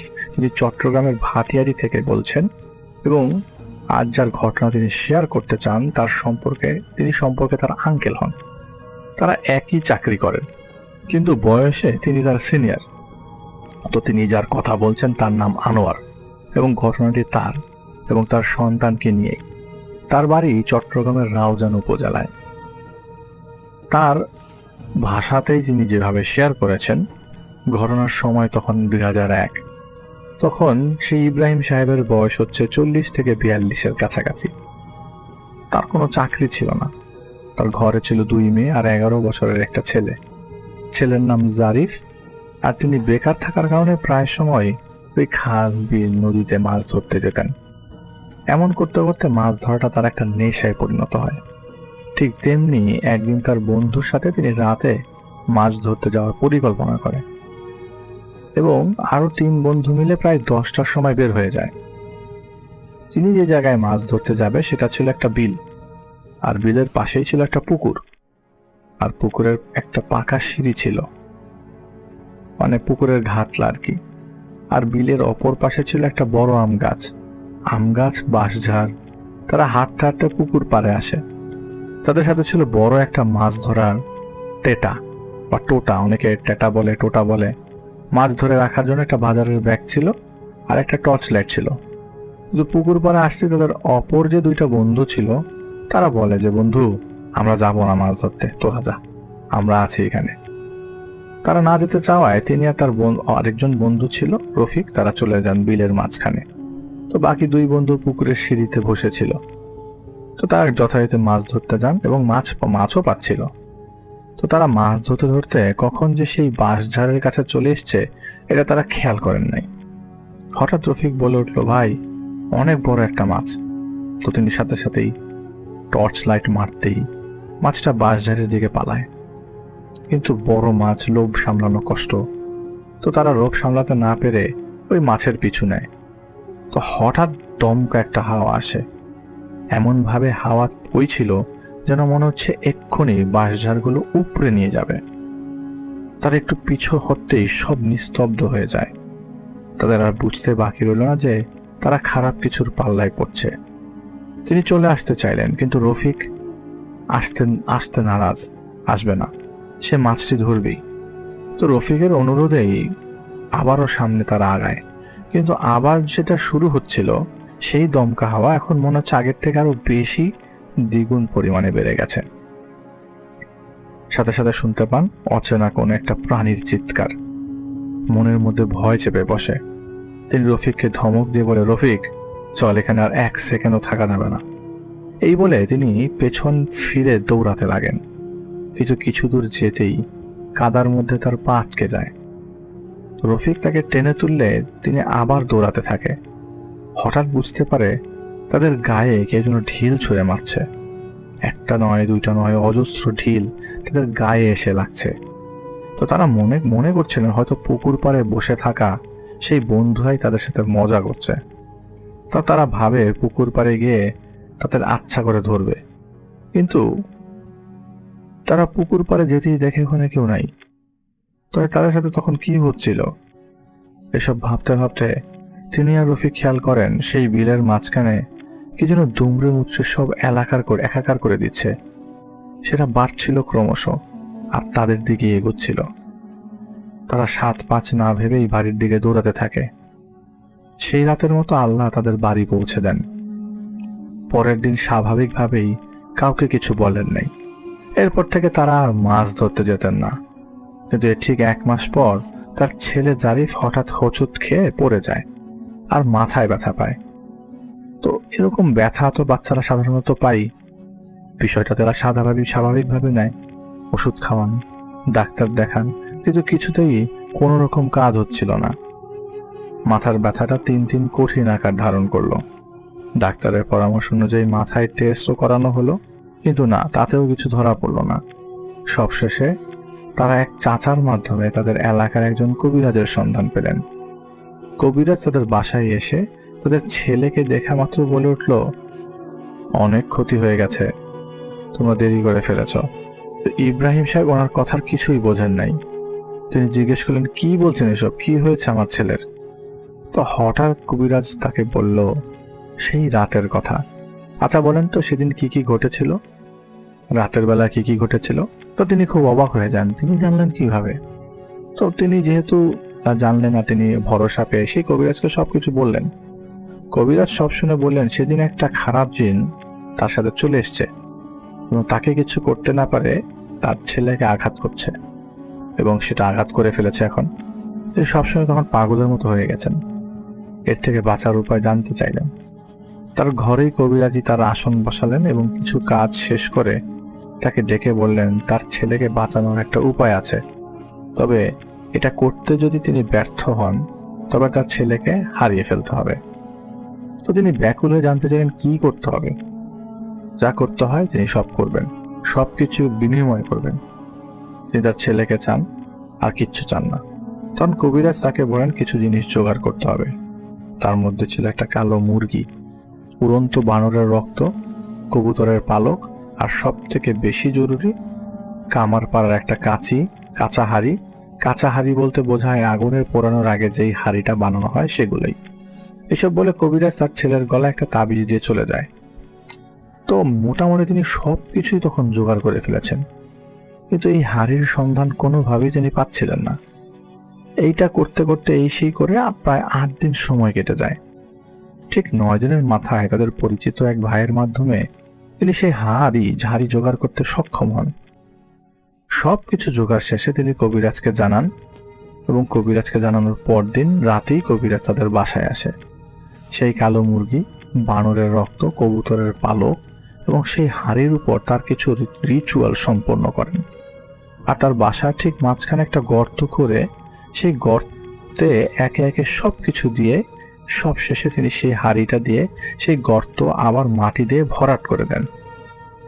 আর ঘরের সব দরজা এবং জানালা তারা কিছু তাবিজ দিয়ে বন্ধ করে রাখে। তাকে বলা হয় আজ রাতেই যা করার করতে হবে, যদি তিনি ব্যর্থ হন তবে সব শেষ। তিনি জানতে চান কি করতে হবে। তখন কবিরাজ বলে আজ রাত ঠিক 12টায় তাকে তাদের বাসায় একা থাকতে হবে এবং ঘরের দরজা জানালা সব বন্ধ করে শুধুমাত্র একটা দরজা হালকা খোলা রেখে সেই দরজার পাশে তাকে বসে থাকতে হবে। তার ঘরে 2টা দরজা, সামনে একটা পিছনে একটা। তিনি কবিরাজের কথা মতো সব জানালা এবং পেছনের দরজা বন্ধ করে সামনের দরজায় বসে রইলেন। কবিরাজ তাকে বলেছিলেন যে রাত ঠিক 12টার সময় একটা জিনের অবয়ব তিনি দেখতে পাবেন এবং সে এদিক ওদিক ছোটাছুটি করবে এখান থেকে বের হওয়ার জন্য। আর ঠিক সেই সুযোগে তার সাথে কথা বলতে হবে এবং তাকে বলতে হবে সে যেন তার ছেলেকে ছেড়ে দেন, তার ছেলে যেন তার কাছে ফিরে আসে। কবিরাজের কথা মতো তিনি বসে রইলেন। মনের মধ্যে বেশ ভয় কাজ করছিল তখন, শুধু আল্লাহর নাম নিচ্ছিলেন। ভয়ের কারণে এদিক ওদিক তিনি তাকাতেও পারছিলেন না। হঠাৎ শুনতে পান রান্নাঘর থেকে কিছু পড়ার শব্দ। তার বুঝতে বাকি রইল না এটা সেই জিনটার উপস্থিতি। তিনি মনে প্রাণে দোয়া জুরুদ যা তিনি মনে করছিলেন সব পড়তে লাগলেন। এবার শুনতে পান আওয়াজটা আরো তীব্র আকার ধারণ করছে। মনে হচ্ছে বেশ কয়েকজন লোক যেন তার ঘর ভেঙে চুরমার করে ফেলছে। তার ঘরের বেড়ার ফাঁক দিয়ে প্রবেশ করার যে জায়গা, সেখান থেকে আলো দেখতে পাচ্ছিলেন তিনি। তিনি দেখতে পেলেন বড় একটা অবয়ব তার ঘরের এদিক ওদিক ছোটাছুটি করছে আর তার পুরো ঘর চুরমার করে ফেলছে। তিনি ভয়ে একদম কাবু হয়ে গিয়েছিলেন, তার মুখ দিয়ে কথা বেরোচ্ছিল না। হঠাৎ ধাম ধাম কিছু আওয়াজ হলো। সে আওয়াজটা এতটাই তীব্র ছিল যে তার নিজেকে তিনি আর কন্ট্রোল করতে পারেননি। একসময় তিনি অজ্ঞান হয়ে পড়েন। জ্ঞান ফিরলে তিনি বিছানায় নিজেকে পান। পাশে তার স্ত্রী ছিল, তার ছেলে মেয়ে আর সেই কবিরাজ ছিল। তখন তার স্ত্রীর কাছে জানতে পারা যায় রাত 1:30-এর দিকে হঠাৎ তার ঘরের দরজা ভেঙে একটা ছায়ার মতো কি যেন উড়ে চলে যায়। তখন কবিরাজ জিজ্ঞেস করে সে অবয়ব কি কিছু বলতে পেরেছে কিনা। তখন তিনি রাতের সব ঘটনা কবিরাজকে বলেন। কবিরাজ সব শুনে এক প্রকার রাগ করেই তার ঘর থেকে বের হয়ে চলে যায়। পরে সব স্বাভাবিক হয়ে গেছে ভেবে তিনি আর কবিরাজের সাথে যোগাযোগ করেন নাই। কিন্তু এর ঠিক 1 সপ্তাহ পর তার ছেলের ভীষণ মাথা ব্যথা শুরু হয়। সেটা তীব্র হতে থাকে। কোনো উপায়ান্তর না দেখে পাশে একটা হাসপাতালে ভর্তি করা হয়। কিন্তু তার 1 দিন পরেই তার ছেলে মারা যান। এইভাবেই তার একটা ভুলের কারণে তার সন্তান, আদরের সন্তানটি সবাইকে কাঁদিয়ে চলে যান না ফেরার দেশে। সবার কাছে তার ছেলের জন্য দোয়া করেছেন। এবং এই ধরনের কেসগুলোতে আমরা বুঝতে পারি না মানুষটা কি উপায়ে চলে যাচ্ছেন আল্লাহর কাছে। আল্লাহ যেভাবে লিখে রেখেছেন ঠিক সেভাবেই জিনিসগুলো আপনার সামনে ঘটবে, আপনার সাথে ঘটবে।